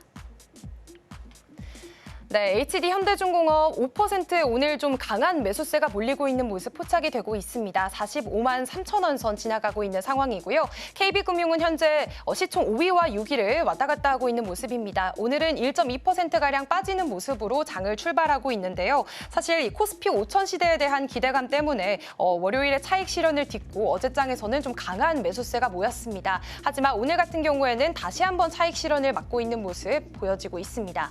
삼성전자 우선주 0.3%가량 상승해주고 있고요. 현대차는 0.4% 오늘도 상승을 하고 있습니다. 사실 5월 미국에서 차량 17만 대를 팔면서 이 8개월 연속 판매 상승세를 이어나갔다는 점이 조금 호재로 작용하고 있는 것 같습니다. 또 셀트리온도 오늘 0.5%가량 소폭이지만 빨간불 켜내고 있습니다. 그렇다면 이어서 코스닥 시장도 함께 넘어가 보도록 하겠습니다. 오늘 알테오제는 하락세 보이고 있습니다. 0.66% 빠지고 있는 모습인데요. 사실 어제장에서 특허 무효 소송이 좀 본격적으로 개시됐다라는 소식에 어느 정도 불확실성이 해소가 됐다라고 시장은 받아들였습니다. 그러면서 8%가 넘는 강한 상승부를 켜냈는데 오늘 시장 안에서는 조금은 차익 실현이 나오고 있는 모습 보여지고 있고요. HLB는 0.78%대 오늘 그래도 매수세가 다시 붙는 모습도 보여지고 있습니다. 그리고 에코프로 그룹주들은 앞서 보셨던 LG 에너지 솔루션과 다르게 그래도 빨간불 켜내고 있습니다. 나란히 0.3%가량의 상승세 나타내고 있고요. 레인보우 로보틱스도 어제장에서는 조금 강한 상승부를 켜냈던 반면에 오늘장 안에서는 1.7%가량 빠지고 있는 모습이 포착되고 있습니다. 사실 이재명 정부의 로봇 수도 육성에 대한 기대감 때문에 로봇주들 어제는 잘 가는 모습 보였지만 오늘은 잠시 쉬어가고 있다는 점 포착을 해보실 수가 있겠습니다. 이어서 나머지도 살펴보시죠. 네, 현재 휴젤만 0.3%대 하락불 켜내고 있는 상황이고요. 나머지는 빨간불 들어와 있습니다. 파마리서치 그리고 리가켄 바이오, 클래시스와 ABL 바이오까지 모두 빨간불 켜내고 있는 상황인데요. 리가켄 바이오는 사실상 야마케 이벤트가 소멸이 되면서 어제장에선 조금 매도세가 나타내는 모습을 보여지긴 했지만 그래도 오늘장 안에서 지금 0.72%대 상승하는 모습 보여지고 있습니다. 지금까지 시장 상황 전해드렸습니다. 네, 6월 5일 목요일 우리 시장 개장했습니다. 지금 예측과는 조금 다르게 그래도 0.75% 상승하면서 출발했는데요. 예측가에서는 2,800포인트를 터치했는데 조금은 하회한 모습입니다. 그래도 좋은 흐름 보여지고 있고요. 코스닥에서도 0.24% 상승하고 있습니다. 오늘 코스피에서만 외국인들이 좀 들어와주고 있는 모습인데요. 선물 시장의 매도가 좀 눈에 띄는 것 같습니다. 전문가님, 오늘 시장 어제에 비해서는 조금은 좀 상승력이 어제는 축제였다면 오늘은 좀 덜한 것 같은데 어떻게 해석해보면 좋을까요? 네, 일단 어제 좀 많이 올랐던 부분들이 있어요. 그래서 네. 어제 주가의 코스피 상승폭을 보면은 2%가 넘게 올랐거든요. 네. 일단 뭐 미국 증시가 사실 뭐 그렇게 올라가지 않은 가운데서 국내 증시의 상승분이 컸기 때문에 오늘 같은 경우에는 이제 외국인들 수급도 조금은 약해요. 현재 외국인들 수급으로 이제 본다면 지금 780억 정도거든요. 근데 어제 그 외국인들의 매수 규모가 워낙 컸기 때문에 상대적으로 봤을 때 조금 약해 보이기도 하고요. 그리고 선물 쪽에서도 지금 현재 매도고, 근데 옵션 쪽에서는 약간 중립 포지션을 좀 가지고 있거든요. 그래서 오늘 같은 경우에는 어제 이어서 추가적인 반등이 또 있긴 하지만 아무래도 오늘 오전에는 좀 힘이 있어도 오후 쪽에는 약간 이제 차익 물량들이 나올 수도 있다. 이렇게 생각을 하시는 게 좋을 것 같고요. 시장이라는 건 이제 뭐 대통령이 바뀌어서 다음에 대한 어떤 기대감들이 분명히 좀 있어요. 하지만 기대감들도 영원히 계속되지는 않거든요. 어느 정도 가게 되면 힘을 또 잃게 돼요. 그래서 어제의 반등과 오늘 또 추가적으로 갭 상승을 통해서 또 반등이 나오게 됐다면 오늘장에서는 이제 약간 좀 경계하는 모습들도 좀 필요하지 않을까 이렇게 생각을 하고 있습니다. 그래도 오늘장에서 조금 경계하는 모습도 필요할 것 같다라고 말씀해 주셨습니다. 또 내일 저희 또 휴장이기 때문에 이 점도 참고해 보시면 좋을 것 같아요. 일단 눈에 띄는 점이 반도체 이야기 안 해볼 수가 없을 것 같습니다. 어제 SK하이닉스가 4%또 급등하면서 굉장히 또 시세를 뿜어줬는데 오늘도 3%대 위로 올라오면서 좀 계속해서 잘 간 흐름 이어지고 있습니다. 반도체주 다시 이제 주도주로서의 역할을 해줄 수 있는지도 궁금하거든요. 어떻게 보실까요? 일단 반도체주들의 경우에는 그동안 HBM 반도체 관련주들만 사실 올라갔다가 네. 또다시 이제 그 종목들이 많이 또 빠졌죠. 그래서 이제 전통 반도체들, 우리가 이제 일반적으로 범용 반도체라고 얘기를 하는데 이 반도체 섹터 전반적으로 움직임이 좀 나오진 않았어요. 그런데 지금 역시도 오늘 같은 경우에는 하이닉스의 주가는 좀 많이 올라오고 있는데 네. 삼성전자의 주가는 상대적으로 조금 이제 덜 올라오는 편이거든요. 네. 그리고 반도체 이제 소부장 관련주라든지 뭐 이런 종목들의 경우에도 오늘 상승폭이 그렇게 눈에 띄지는 않습니다. 그래서 여전히 반도체주들의 경우에는 이 특정 종목들만 좀 많이 올라가는 장이기 때문에 앞으로에 대한 분위기는 사실 좀 바뀔 수는 있어요. 그래서 반도체주들은 대장주인 삼성전자의 흐름이 조금 살아나기 시작하면 관련 종목들의 분위기도 좀 살아날 수 있다고 생각을 하거든요. 그러니까 오늘 하이닉스의 주가가 또 올라간다고 해서 지금 곧바로 반도체주들이 올라간다 이렇게 보지 마시고요. 여전히 반도체에 대한 어떤 중심 그리고 대부분의 반도체들이 범용 반도체 관련 기업일 수밖에 없어요. 그래서 삼성전자의 흐름이 좀 살아나기 시작하면 그때 투자의 기회로 삼으시는 것도 좋을 것 같습니다. 그럼 반도체 전반적으로 좀 더 잘 오른다 라기보다는 지금 SK하이닉스가 잘 올랐기 때문에 좀 이 점에 초점을 맞춰서 생각해 보시면 좋을 것 같아요. 일단은 삼성전자의 이 주가 흐름의 반등을 좀 기다려 보면 좋을 것 같은데 사실 지금 브로드컴이 또 실적 발표를 또 기다리고 있잖아요. 네. 이 실적 발표 이후에 주가 흐름에 또 반도체 영향을 또 받을 것 같거든요. 이 브로드컴 실적 발표 어떻게 좀 기다려 보면 좋을까요? 네, 이미 앞에서 엔비디아의 실적이 잘 나왔거든요. 네. 데이터 센터 쪽의 실적도 굉장히 좋았고요. 그런데 이제 엔비디아의 경쟁 업체들이 있어요. 특히나 이제 가장 중요한 건 이제 브로드컴이라고 볼 수 있고요. 그다음에 또 AMD 이런 회사들이 엔비디아의 경쟁 업체라고 볼 수 있는데 사실 브로드컴의 주가도 최근 이제 한 달 동안에 30%가 넘게 올라갔다. 라고 이제 보여지거든요. 네. 이 추가적인 상승이 계속 나오고 있는 이유는 분명히 엔비디아의 실적도 분명히 좋았고, 그다음에 브로드컴도 역시 그래서 실적이 좋아질 거라는 기대감들이 좀 반영이 되고 있는 거죠. 실제로 이제 목요일 날 미국 증시 끝나고 나서 이제 장 마감 이후에 발표가 될 텐데 실적에 대한 기대치는 좀 높을 것 같고요. 그리고 실적이 좀 좋아진다면 그때 역시 또 이 반도체 관련주들의 흐름들은 여전히 좀 좋을 수 있다라고 보기 때문에 실적에 대한 그 불안감은 지금으로서는 이제 시장에서는 없을 것 같아요. 그래서 전반적으로 좋아질 거라고 예상이 되기 때문에 반도체주들은 이제 브로드컴 실적을 보면서 가셔도 저는 괜찮을 것 같다. 이렇게 말씀드립니다. 그래요? 좋습니다. 그래도 실적에 대한 좀 두려움은 없을 수도 있다. 이렇게 말씀해 주셨는데 지금 사실 브로드컴 안에서도 CXL 칩 개발도 담당하고 있다. 이런 이야기도 있잖아요. 네. 이와 더불어서 같이 삼성전자 이야기도 나오고 있는데 지금 삼성전자 주가 오를 때까지 조금은 기다려 봐야 될 것 같다. 이렇게 말씀해 주신 대로 그러면 반등의 기회로 좀 좀 모멘텀을 좀 기다려봐도 되지 않을까라는 생각이 드는데 이 점은 어떻게 생각하실까요? 그렇죠. 이제 브로드컴 쪽하고 이제 삼성전자의 CXL 쪽의 관계가 있기 때문에 브로드컴의 실적이 좋아지면 아무래도 삼성전자한테 모멘텀이 좀 될 수 있어요. 네. 아무리 선발 주자가 엔비디아라고 한다면 이제 후발 주자 정도는 되거든요.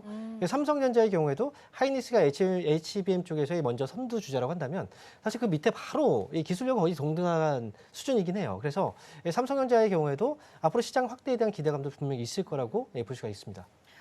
그렇다면 지금 삼성전자 CXL 칩 관련해서 이야기 나눴는데 사실 앞서 코너에서 넥스트 트레이딩에서 지금 PI 이야기했거든요. 네. 유리기판 이야기가 나왔습니다. 사실 이 시간의 거래에서도 굉장히 잘 갔던 만큼 유리기판 쪽으로도 좀 앞으로의 꿈의 기판이다라는 이야기가 있는데 이쪽은 또 어떻게 보실까요? 유리기판의 경우에는 최근에 삼성전자가 유리기판 쪽 사업에 대한 이제 이야기를 했고 네. 지금 추진을 하고 있는 사업이기 때문에 네. 아무래도 유리기판 쪽이 차세대 이 기판이긴 해요. 그래서 앞으로는 이제 유리기판 쪽으로 이제 시장이 열릴 거고 거기에 있어서 삼성그룹에서는 이제 삼성전기를 대표 기업으로 볼 수가 있죠. 하지만 유리기판 전반적인 이제 시장으로 본다면 아직까지 이제 지금은 개발이고 개발 중인 단계고 그리고 아직까지 상용화 전이거든요. 네. 그리고 이제 이 기술 안에서는 가장 이제 먼저 이 상용화를 시킬 수 있는 회사가 누구냐라고 했을 때 사실 SKC를 가장 먼저 꼽을 수밖에 없어요. 그래서 SKC가 대장주긴 하지만 삼성전기 같은 경우에도 이제 삼성전기도 삼성그룹 안에서 이제 이 유리기판 사업을 또 담당하고 있는 회사이기 때문에 유리기판 쪽에 대한 사업 분야 전반적으로 이제 좋아질 거라고 예상을 하고 있고요. 삼성전기도 기술력 뛰어납니다. 그래서 삼성이라는 그룹이 특정 어떤 이제 산업에 있어서 또 어느 정도 성과를 보인다면 삼성전기의 성과는 또 삼성전자로 이어질 수 있거든요. 네. 이런 부분들은 같이 좀 보셔도 좋을 것 같고요. 한 가지 더 추가적으로 네. 얘기해 드린다면 오늘 이제 닌텐도 스위치 2라는 게 이제 네. 출시가 되거든요. 맞아요. 근데 거기에 있어서 이제 수혜주로 이제 본다면 삼성전자가 또 수혜주가 됩니다. 네. 닌텐도에 들어가는 칩을 삼성전자 쪽에 파운더리를 맡겼거든요. 거기서 실제로 생산 공정이 이루어지고 있기 때문에 아무래도 삼성전자가 이제 닌텐도 관련주로도 또 엮여서 또 움직일 수도 있다. 이렇게 볼 수가 있겠습니다. 지금 CXL 칩 그리고 유리기판 여기에서 지금 닌텐도 스위치 2에 대한 칩 생산까지 지금 삼성전자가 맡고 있기 때문에 삼성전자에 대한 긍정적인 모멘텀이 굉장히 살아있다라는 점 체크해 보시면 좋을 것 같습니다. 또 이 간밤에 있었던 일 하나 여쭙겠습니다. 지금 트럼프 대통령이 푸틴 러시아 대통령과 통화를 했었거든요. 이때 좋은 이야기가 오고 가진 않았어요. 사실 네. 이 우크라이나에 대한 보복 공격을 강력하게 하겠다라고 좀 표명을 한 상황인데 사실 이에 관련해서 관련주들 좀 시세를 받을 것 같은데 이쪽은 또 어떻게 생각해 보면 좋을까요? 네, 지금 우크라이나하고 러시아하고 사실 이게 중계를 지금 이게 미국 쪽에서 하고 있거든요. 네. 그런데 이제 뭐 협상에 대한 여지가 별로 보이지 않아요. 계속해서 이제 평화 협상을 좀 하려고 하는데 결국은 이제 그 서로 간에 계속해서 이제 공격을 하고 있기 때문에 얼마 전에도 우크라이나가 이제 러시아를 공격을 했죠. 그래서 이번 통화에서도 뭔가 좀 기대를 했는데 결국 보니까 러시아 쪽에서 이번 최근에 받았던 공격에 대한 보복 공격을 하겠다. 이런 이제 얘기들을 강력하게 표명을 했어요. 그래서 당분간 평화가 또 유지가 되기 어려울 거라고 이제 트럼프 대통령 측에서도 이야기가 나왔기 때문에 우리가 항상 이제 이 관련해서는 재건 관련주들을 많이 보거든요. 재건 관련. 그래서 재건 관련주들 같은 경우에는 네. 오늘은 지금만 또 움직이진 않아요. 아마도 지금은 이제 뭐 평화 협상에 대한 기대감을 아예 내려놨다. 사실 이렇게 생각이 들거든요. 그래서 우크라이나 재건 관련주들 같은 경우에는 만약에 이제 또 러시아가 우크라이나를 진짜 이제 보복 공격을 하게 된다면 주가도 하락할 수 있거든요. 그래서 그 부분을 좀 주의 깊게 보시면서 좀 조심할 필요가 있겠다. 이렇게 말씀드립니다. 네, 좋습니다. 아무래도 조금은 주의 깊게 봐야 된다, 조심할 필요는 있다라고도 말씀해 주셨습니다. 마지막으로 지금 코스피 5천 시대 이야기 나누고 있습니다. 그러다 보니 어제도 금융주도 잘 갔고요. 지주사들도 굉장히 또 불기둥을 내뿜었는데 좀 앞으로의 이 흐름들도 눈여겨봐야 될 것 같거든요. 이쪽의 흐름 어떻게 보실까요? 그동안 이제 주가가 최근 들어서 이제 올라왔던 것들 보면은 이제 지주사 주가도 굉장히 많이 올랐고요. 금융주들도 많이 올랐거든요. 이 종목들이 움직였던 이유가 바로 이제 정책 관련주였어요. 저평가 그리고 이제 자사주를 많이 또 보유하고 있고 이제 속각을 시켰을 때 주가가 올라갈 수 있다. 하지만 정책주들의 경우에는 이제 사실 대통령 선거 이 전후로 어느 정도의 힘을 좀 잃게 마련입니다. 그래서 오늘 같은 경우에도 지주사 쪽에서의 매도, 증권주라든지 은행주 쪽에서도 일부 매도가 나오고 있어요. 그래서 이 종목들이 지금 이제 그동안 좀 많이 올라왔기 때문에 어느 정도의 또 쉬어가는 기간들을 좀 줄 거고 차라리 이 종목들은 이제 쉬어가는 기간들에서 주가 조정이 좀 나오게 된다면 차라리 그때 좀 더 싼 가격에 접근하는 것은 괜찮다고 생각해요. 하지만 오늘 하루 정도의 조정으로 인해서 뭐 들어가는 건 저는 좋지 않다고 생각이 들고요. 그리고 이제 그동안 정책 관련주들이 움직였다면 이제는 시장과 관련된 종목들이 좀 움직일 수 있어요. 그래서 정책 관련주들보다는 앞으로 지금 당장 또 움직이기 시작하는 종목들 쪽으로 잘 바라보시는 것도 좋을 것 같고요. 특히나 앞에서 얘기했죠. IT 쪽도 시장 관련된 종목 중에 하나고요. 그리고 최근 들어서 제약바이오 쪽도 흐름이 조금씩 살아나고 있으니까 그 종목들도 참고해서 보시는 것도 좋을 것 같습니다. 네, 좋습니다. 시장에 대한 전반적인 투자 포인트까지 말씀해 주셨습니다. 내일은 또 현충일이기 때문에 오늘 하루 투자 포인트 잘 세워보시면서 시장 대응해 보시면 좋을 것 같습니다. 스탁 포인트는 여기서 마무리하도록 할게요. SCB 황민혁 전문가와 함께했습니다. 고맙습니다. 네, 감사합니다.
네, 계속해서 캐스팅 콜로 이어가 보도록 하겠습니다. 오늘 도움 말씀에는 IS셋 김태성 본부장 자리해 주셨습니다. 본부장님 어서 오세요. 네, 안녕하세요. 네, 이제 새로운 정부가 들어섰고요. 이제 허니문 랠리가 시작이 되면서 오늘도 다행히 추가적인 상승세를 이어가고는 있습니다.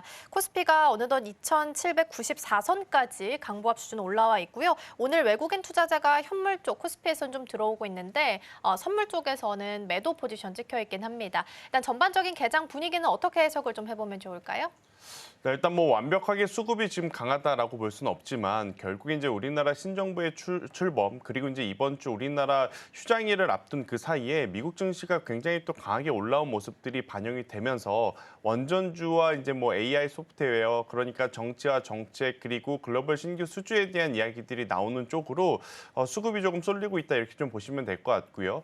더욱이 오늘 같은 경우에는 사실 삼성전자, SK하이닉스의 힘도 물론 중요하지만 지주사 관련 기업들의 힘이 여전히 강하다라는 것을 한 번 더 좀 체크를 하셔야 될 것 같습니다. 대신 이들의 상승세가 강하다면 사실 개인 투자자분들의 시각이 최근에 많이 바뀌었다 하지만 지주사는 개인 투자자분들이 많이 또 매매를 하는 그런 업종과 종목군들은 아니거든요. 그렇기 때문에 외국인들이라든지 기관 투자자분들의 이제 수급 동향을 지금은 철저하게 좀 분석을 하면서 장 중에 혹은 굉장히 큰 상승이 나올 때 쫓아가기보다는 냉정한 어떤 매수의 타이밍을 좀 기다려야 하는 오늘이 아닐까라는 생각이 듭니다. 장 초반부터 지금 올라가는 종목군들이 너무 많고 네. 강도가 강하다 보니까 내일 우리나라 휴장임을 또 잊고 계실 것 같은데 내일 우리나라는 휴장을 앞두고 있어서 장 초반보다는 장 중후반부에 일정 부분 또 차익 매도 물량이 나올 수 있음을 인지한 상태에서 오늘은 흘러가는 종목군들을 이제 체크를 하는 것도 중요하지만 종가 기준으로 외국인과 기관의 수급 현황을 꼭 체크를 해야 되는 날이다라는 의견 드려보도록 하겠습니다.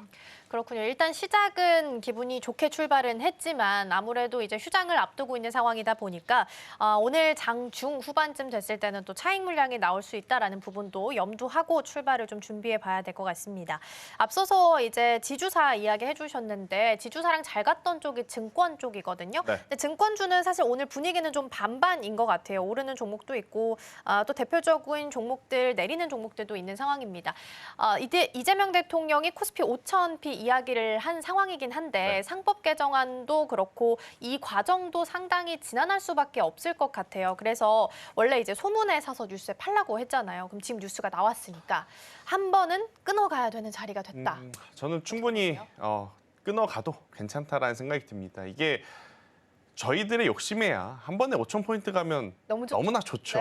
근데 지금 또 돌파해야 되는 구간이 5,000을 앞서기 전에 이제 3,000포인트부터 그쵸. 돌파를 해야 되기에 저는 결국 이제 중간중간에 여러 가지 이제 대뇌 변수는 있을 가능성이 높다는 생각이 들어요. 최근에 또 가파르게 올라왔었던 상승의 각도와 속도를 고려를 해보면 전체 물량을 매도할 필요는 없을 것 같습니다. 그리고 5,000포인트를 간다는 것에 긍정적으로 보시는 분들도 사실 굳이 매도를 하실 필요는 없지만 낮은 가격에 사신 분들이 아니라 이번 주, 그러니까 어제 혹은 그제 사신 분들 같은 경우에는 또 현재 구간에서 조정이 나오면 심리 자체가 또 불안해할 수밖에 없거든요. 성장주들이야 시간이 지남에 따라서 고점도 충분히 돌파할 수 있는 여러 개 중간중간 나올 수는 있지만 지주사라든지 증권주, 은행주, 보험주 같은 경우에는 한번 박스권에 갇히게 되면 이게 몇 달이 아니라 또 수년 동안 또 시간이 필요할 가능성도 있거든요. 그렇기 때문에 저는 너무 큰 욕심을 좀 부리시기보단 일정 부분은 차익 실현을 하시고 또 조정이 나오게 되면 그 조정을 이용해서 분할 매수 전략을 통해서 이제 하시는 게 맞을 것 같다는 생각이 들고 있고요.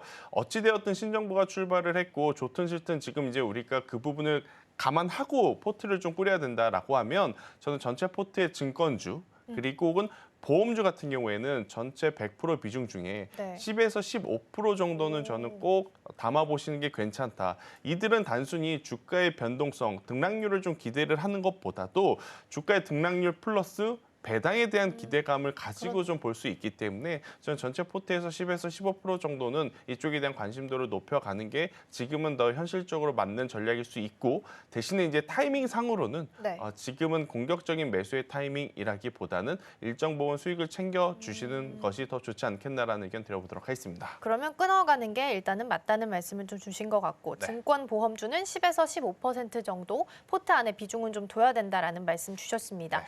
지주사는 근데 오늘도 잘 가는 것 같아요. 지금 보니까 지금 녹십자 홀딩스 4.5%, LS 2%대 강세 보이면서 지주사는 흐름이 오늘도 나쁘지 않은 것 같긴 하거든요. 그리고 이제 정부도 푸시하면서 주주 환원 정책 본격적으로 좀 나오긴 할 거니까 흐름은 좀 비슷하게 증권이랑 같이 갔었는데 이것도 한번 끊어가야 되는 거예요?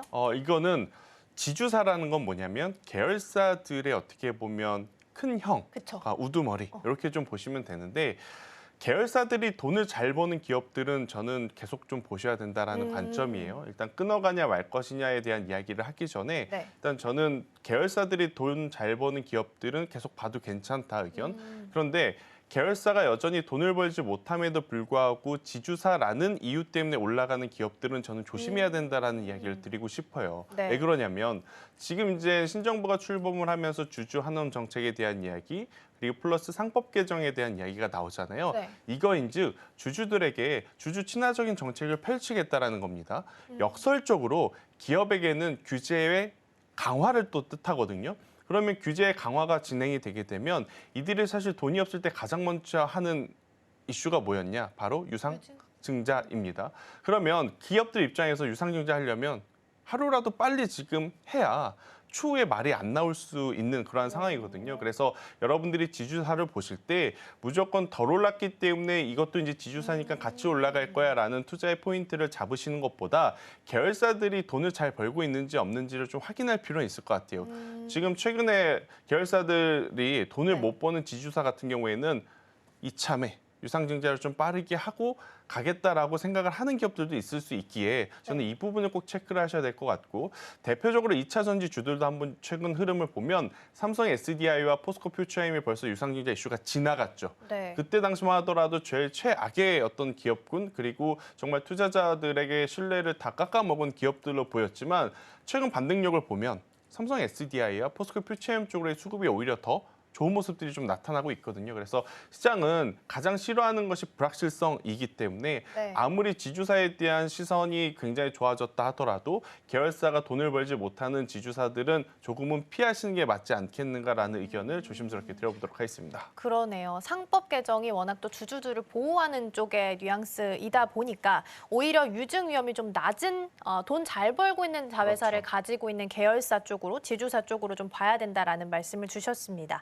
지주사까지 일단은 체크를 좀 해봤고요.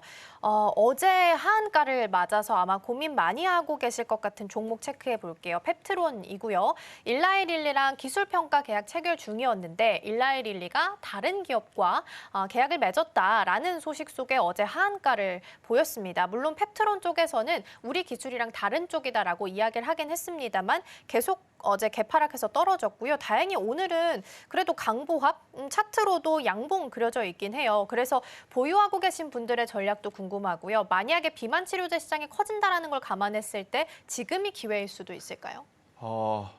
이게 나중에 제가 질타를 받을 수는 있긴 하지만 저는 솔직하게 말씀드리면 그냥 빠르게 비중 축소하는 게 맞다는 생각이 듭니다. 그 이유는 뭐냐?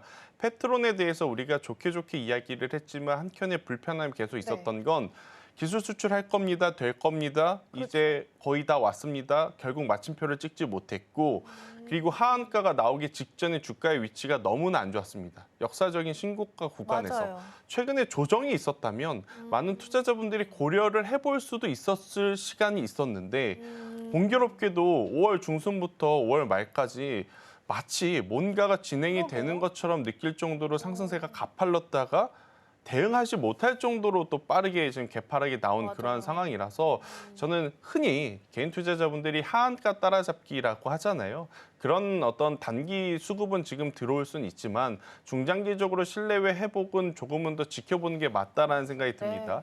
일단 펩트론 입장에서는 당연히 그들의 입장에선 그들이 하고 싶은 이야기를 할 수밖에 없죠. 일라이릴리아 지금 계약을 한 경쟁사 같은 경우에는 카무로스 같은 경우에는 펩트론이 가지고 있는 기술보다 전 단계의 기술이다. 그렇기 때문에 시간이 지나면 우리는 일라이릴리와 지금 펩트론의 스마트 대포 기술은 계약하는데 문제가 없다. 이건 펩트론의 입장이지 일라이릴리의 입장은 아니거든요. 네.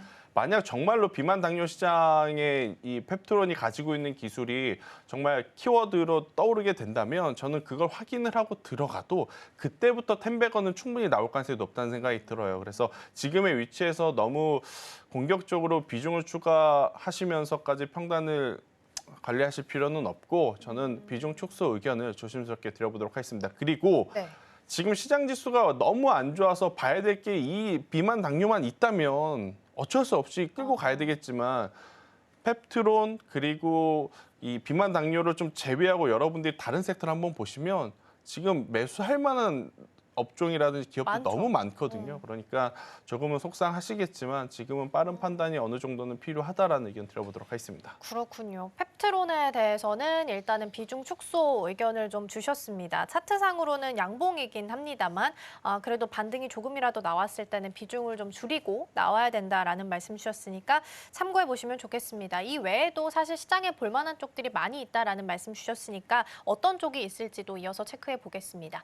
자, 그럼 오늘 올라오고 있는 테마들도 함께 점검해 보시죠.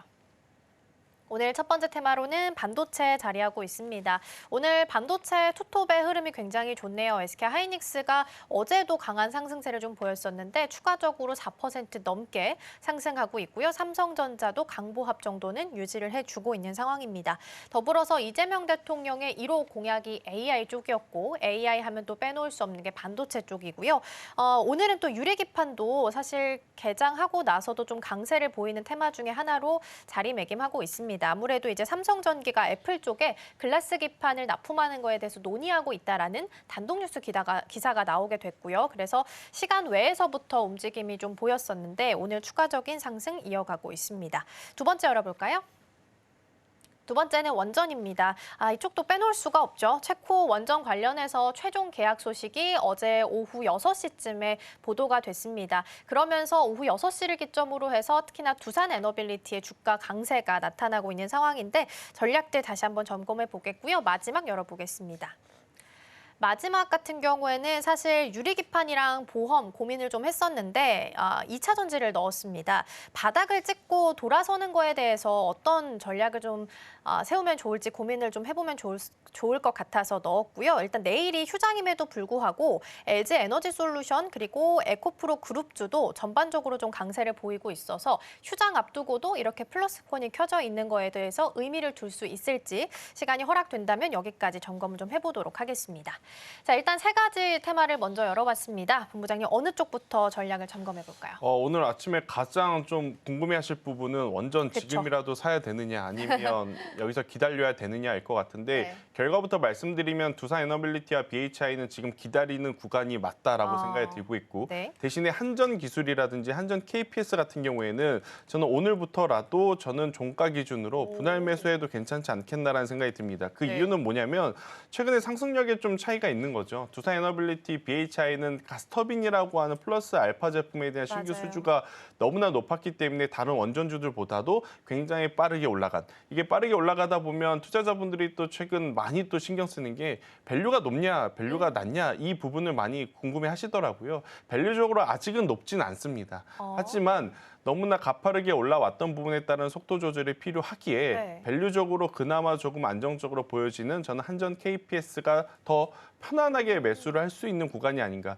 지금 글로벌 시장의 방향성이 중요하죠. 우리나라 안에서만 원전 이야기하면 이건 가당치도 않는 산업이죠. 네. 원전 지어봐야 몇 개나 더 짓는다고. 그런데 지금 전 세계가 지금 나서서 원전을 새롭게 짓고자 하고 또 워낙 급하니까 기존에 좀 폐쇄됐던 원전까지도 재가동에 지금 속도를 올리고 있는 상황이라서 저는 원전주들에 대한 관심도는 여전히 높여야 하는데 두산에너빌리티 BHI는 조정을 최소한 21선까지의 조정을 기다렸다가 저는 매수를 하는 게 맞다는 생각이 들고 있고요. 대신에 나는 기다리기 싫다. 내가 지금 여기서 안 사면 올라갈 것 같고 그러면 난 또 포모 현상이 시달릴 것 같다 하시는 분들은 속도감에 대한 고민은 있겠지만 한전기술과 한전 KPS가 더 맞겠다 생각이 들고 있고 지금 굉장히 많은 원전 기자재들이 같이 움직이는데 네. 저는 뭐 그들 중에 꼭 봐야 될 기업은 우진과 우진 엔텍일 수밖에 없지 않겠는가. 다른 기업들이 실제 매출이 적어서 그건 아니고요.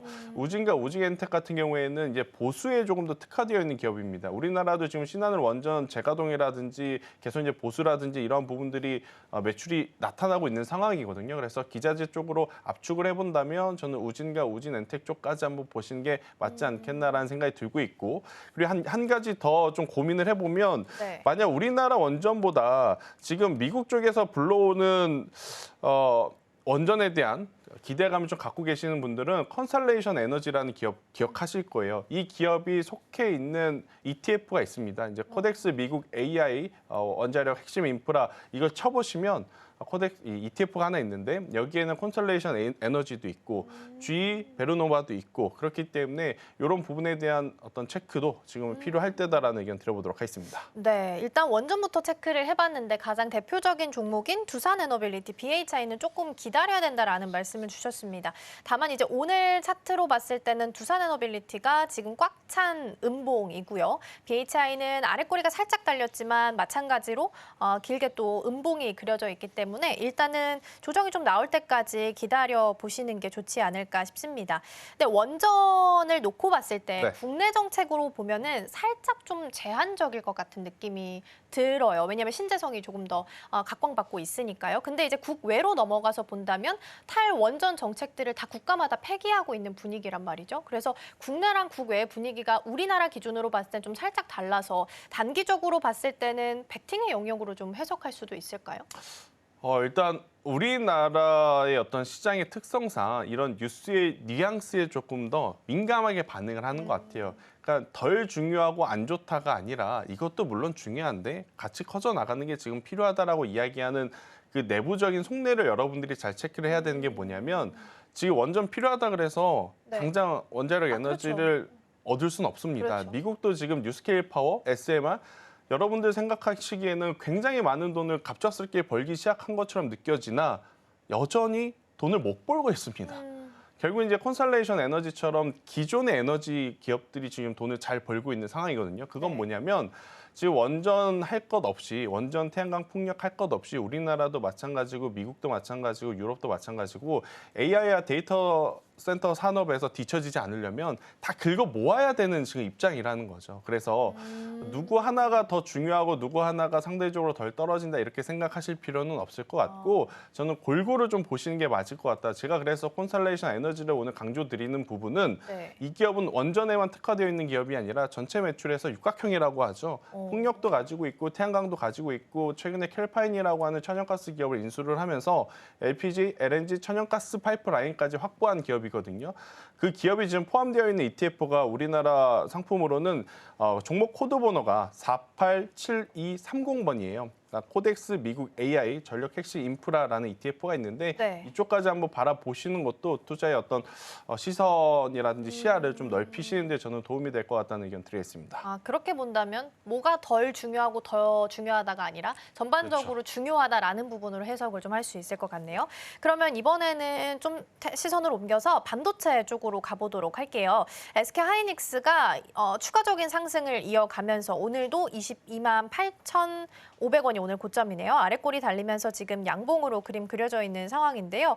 한 23만 원, 24만 원 요 정도가 이제 전고점이다 보니까 거의 이제 전고점에 근접한 상황이에요. 근데 이 구간에서도 외국인들이 들어와 준단 말이죠. 그래서 이 수급을 의미 있게 해석을 해도 되는지가 궁금하거든요. 일단 우리나라 증시를 이야기하기 전에 자꾸 미증시를 이야기할 수밖에 없는 게 미증시가 지금 금요일, 토요일 날 어떤 일정이 있냐면 트럼프 대통령과 시진핑 주석의 통화 일정이 하나 있어요. 네. 여기서 잘 되면 엔비디아 포함 S&P 다우지수 나스닥 모두 2월 달에 네. 고점을 돌파할 가능성이 높은 상황. 네. 그렇게 되면 우리나라 SK 하이닉스도 당연히 작년에 이제 기록했던 박스권을 돌파할 가능성이 높다고 저는 보여지거든요. 근데 지금 어제 새벽에도 트럼프 대통령이 조금 자신 없는 어떤 글을 SNS에 올렸어요. 시진핑 주석과 사이는 좋은데 그와 협상하기가 조금은 난이도가 있다는 좀 뉘앙스를 풍긴 걸로 맞아요. 봐서는 만약 주말 사이 지나고 와서 우리가 생각한 것보다 뜨뜻미지근했거나 시진핑 주석이랑 혹여나 통화를 못했다고 하면 어떤 일이 벌어지느냐.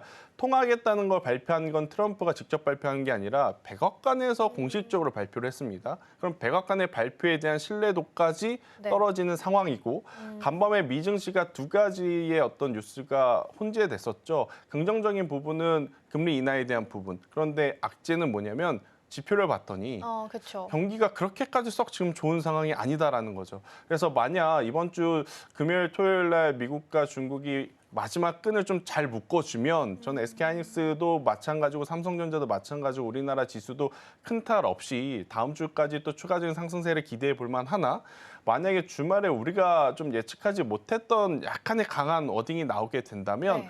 우리가 지금 바라보고 있는 어떤 구간이 일정 기간 박스권 상단의 가능성도 저는 열어둬야 되기 때문에 너무나 공격적인 투자는 좀 자제를 하시는 게 맞을 것 같다. 물론 미국 증시와 지금 우리나라 증시의 대내적 변수가 조금 다르다라고는 하나 글로벌 증시가 가야 우리나라 증시도 편하게 지금 갈 수 있는 거거든요. 그래서 이 부분을 좀 체크를 하면서 매수하는 것에 제가 반대를 하는 것은 아니라 네. 비중 조절에 대한 고민을 시청자분들마다 좀 하셔야 되지 않겠는가라는 의견 드려보도록 하겠습니다. 그렇군요. 주말에 이제 미중 통화가 예정되어 있기 때문에 만약에 잘 안 되면 다시 또 박스권에 갇힐 수 있다는 부분을 염두를 하셔야 될 것 같고요. 그렇다면 비중을 어느 정도로 가지고 가게 될지도 체크를 좀 해보셔야 될 것 같습니다.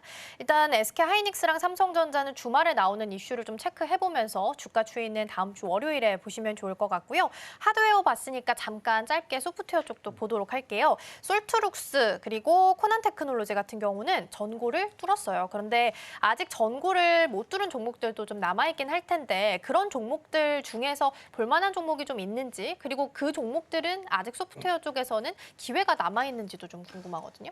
일단 여러분들이 SK하이닉스 하면 또 확실한 대표 제품이 떠오르죠. 그런데 소프트웨어는 소프트웨어 기업들은 솔트룩스, 코난테크놀로지 하면 대표 제품 대표적인 제품이. 잘 모를 겁니다. 맞아요. 코난 테크놀로지 같은 경우에는 이제 코난 보이스라 그래서 우리가 뭐 어떤 AS 센터라든지 아니면 아이들 교육하는 그 책에서 이제 목소리를 들을 수는 있긴 하지만 딱 회사명만 듣고는 그러네요. 대표 제품이 잘 떠오르진 않아요. 네. 그만큼 하드웨어보다 소프트웨어는 아직까지도 성장성이 그렇게 높지 못한 그러한 상황이라고 좀 보시면 확실한 실적 기준으로 봤을 때는 저는 한글과 컴퓨터와 더존 비주어는 중장기적으로 투자를 해도 괜찮다. 그런데 단기 변동성은 지금 화면에 나오는 코난 테크놀로지와 솔트룩스가 단연 앞서 있을 수밖에 없어서 단기로 공략하실 분들은 코난 테크놀로지를 보면서 솔트룩스를 같이 한번 매매 전략에 참고를 하시는 게 좋을 것 같고 나는 속도존보다 중장기 가치 투자를 좀 해보겠다라고 하시면 오히려 더존 비전과 한글과 컴퓨터 혹은 MS하고 이제 협업 이슈가 있는 이스트 소프트를 보시는 게 가장 적절하지 않겠는가라는 의견을 드려보도록 하겠습니다. 그러면 본부장님께서 소프트웨어를 선택하는 기준도 숫자인 거예요? 일단은 100조 투자라고 하는 것이 있었기 때문에 숫자는 의미가 없을 수는 있어요. 실적이 당장은. 그렇죠. 그런데 그게 매도의 타이밍을 잘못 잡았을 경우에 그러네요. 굉장히 또 불편해질 수가 있어서 저는 그러신 분들은 차라리 숫자를 좀 고민을 해서 당장의 상승 변동성은 상대적으로 적을지 몰라도 혹여나 물렸을 상황에 좀 들고 갈 수 있는 명분이 있는 기업에 투자를 하는 게 맞지 않겠는가라는 의견을 드려보도록 하겠습니다. 네, 당장 수익에 있어서는 좀 덜할지라도 안정적인 종목들 좀 보고 가자라는 말씀 주셨으니까 참고해 보시면 좋겠습니다. 본부장님과는 오늘 여기서 인사 나누겠습니다. 오늘 말씀 고맙습니다.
네, 지금 이 시각 시장 상황 함께 체크해 보도록 하겠습니다. 먼저 지수부터 살펴볼 텐데요.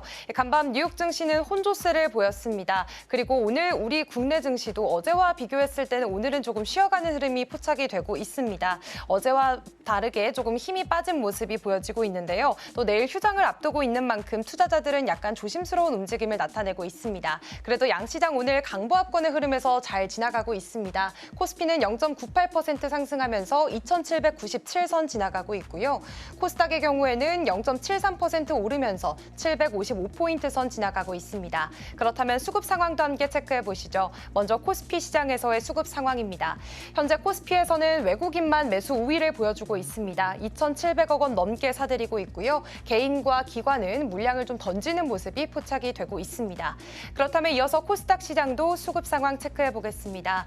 이쪽에서는 외국인이 매도세 나타내고 있습니다. 240억 원 팔아치우고 있고요. 개인 216억 원 그리고 기관이 70억 원 가까이 물량 사들이고 있는 모습이 보여지고 있습니다.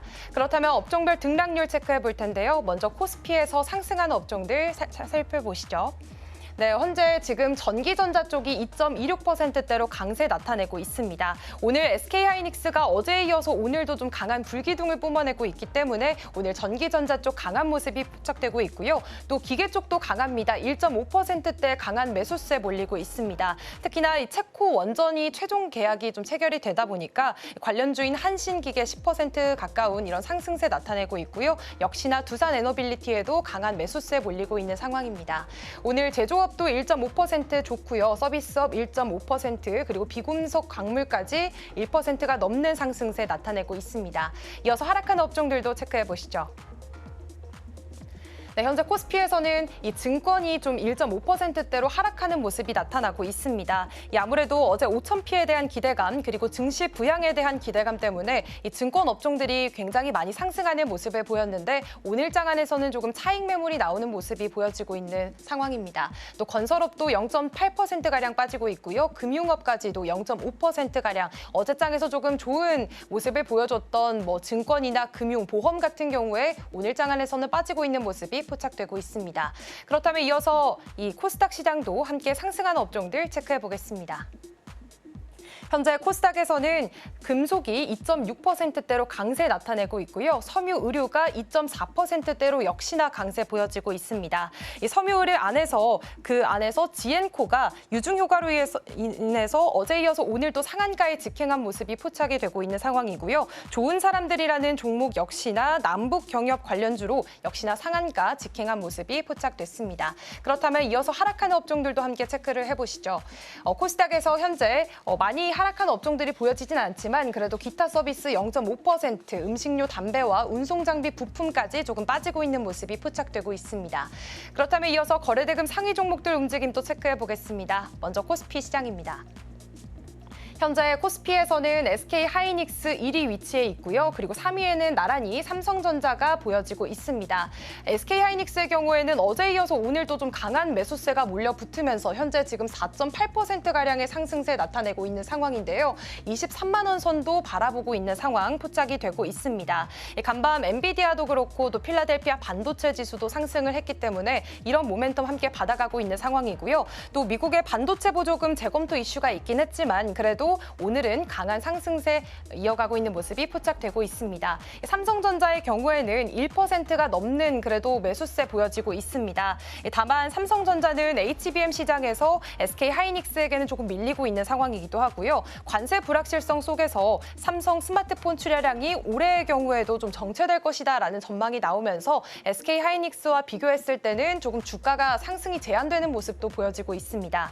두산에너빌리티도 2위를 차지하고 있습니다. 아무래도 어제 큰 이슈였죠. 바로 우여곡절 끝에 26조 원 규모의 체코 원전 계약이 결국 성사됐다라는 소식이 전해지면서 오늘 장안에서 두산에너빌리티 강세 보이고 있습니다. 2%가 넘는 매수세 모여지면서 4만 3천 원 선 지나가고 있습니다. 사실 또 여기에다가 자체 기술로 개발한 380메가와트급의 가스터빈 최종 성능 시험에 성공했다라는 소식 전해지면서 이런 여러 호재성 모멘텀들이 작용하고 있는 것으로 보여지고 있습니다. 오늘 하나 에어로스페이스 5% 가까운 상승세 보여지고 있고요. 하나 오션 같은 이런 조선주들도 1.5%가량 상승세 나타내면서 오늘 하나 그룹주들도 조금 나란히 동반 상승하는 모습 나타나고 있습니다. 그렇다면 이어서 코스닥 시장도 거래대금 상위 종목들 움직임 함께 체크해 보도록 하겠습니다.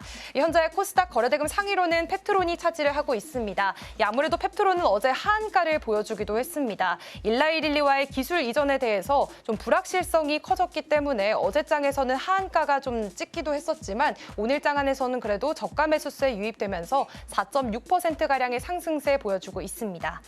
또 지역화폐 관련주로 인해서 이 코나아이가 12%대 오늘도 함께 상승불 켜내는 상황입니다. 66,000원가량의 지금 주가로 흘러가고 있는 상황이고요. 사실 어제장에서 외국인과 기관 투자자도 코나아이에 200억 원 가까이 투자한 것으로 밝혀지게 되면서 사실 이 메이저 주체들이 테마성 투자에 투자를 한 것은 상당히 이례적이라는 평가가 업계에서는 나오고 있는 상황입니다.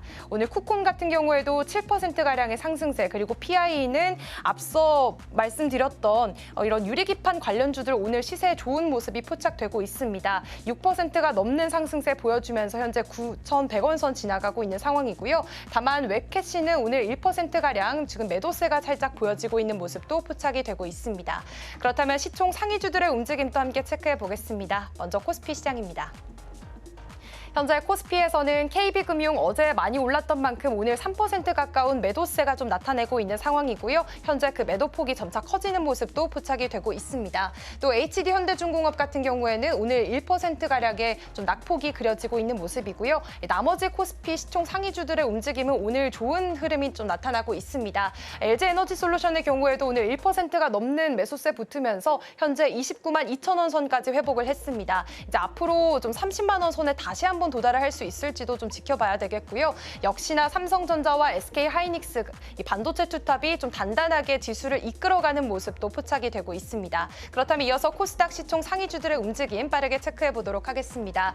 오늘 알테오젠 지금 차익 매물이 좀 나오게 되면서 1.7%가량 빠지고 있는 상황이고요. 레인보우 로보틱스도 0.35% 소폭 하락하고 있습니다. 그래도 나머지 코스닥 시총 상위주들 움직임 좋습니다. 지금까지 시장 상황 전해드렸습니다. 네, 허니문 랠리가 이어지게 되면서 코스피는 2,800선을 눈앞에 앞두고 있는 상황입니다. 현물 쪽에서도 외국인 투자자 플러스권 찍혀 있고요. 오늘은 지역화폐나 남북 경협 같은 정책 관련주 중에서도 작은 테마 위주로 돌고 있으니까 이 부분도 참고해 보시면 좋겠습니다. 특히 이제 휴장을 앞둔 상황 속에서 오후장에 차익 매물이 좀 나올 수 있다는 부분도 염두해 두시면 좋겠습니다. 저희가 방송 중에 제공해드린 정보는 투자 판단을 위한 조언일 뿐 해당 종목의 가치와 수익률은 보장하지 않습니다. 저희는 내일 하루 쉬고 다음 주 월요일에 돌아오겠습니다. 시청해주신 여러분 고맙습니다.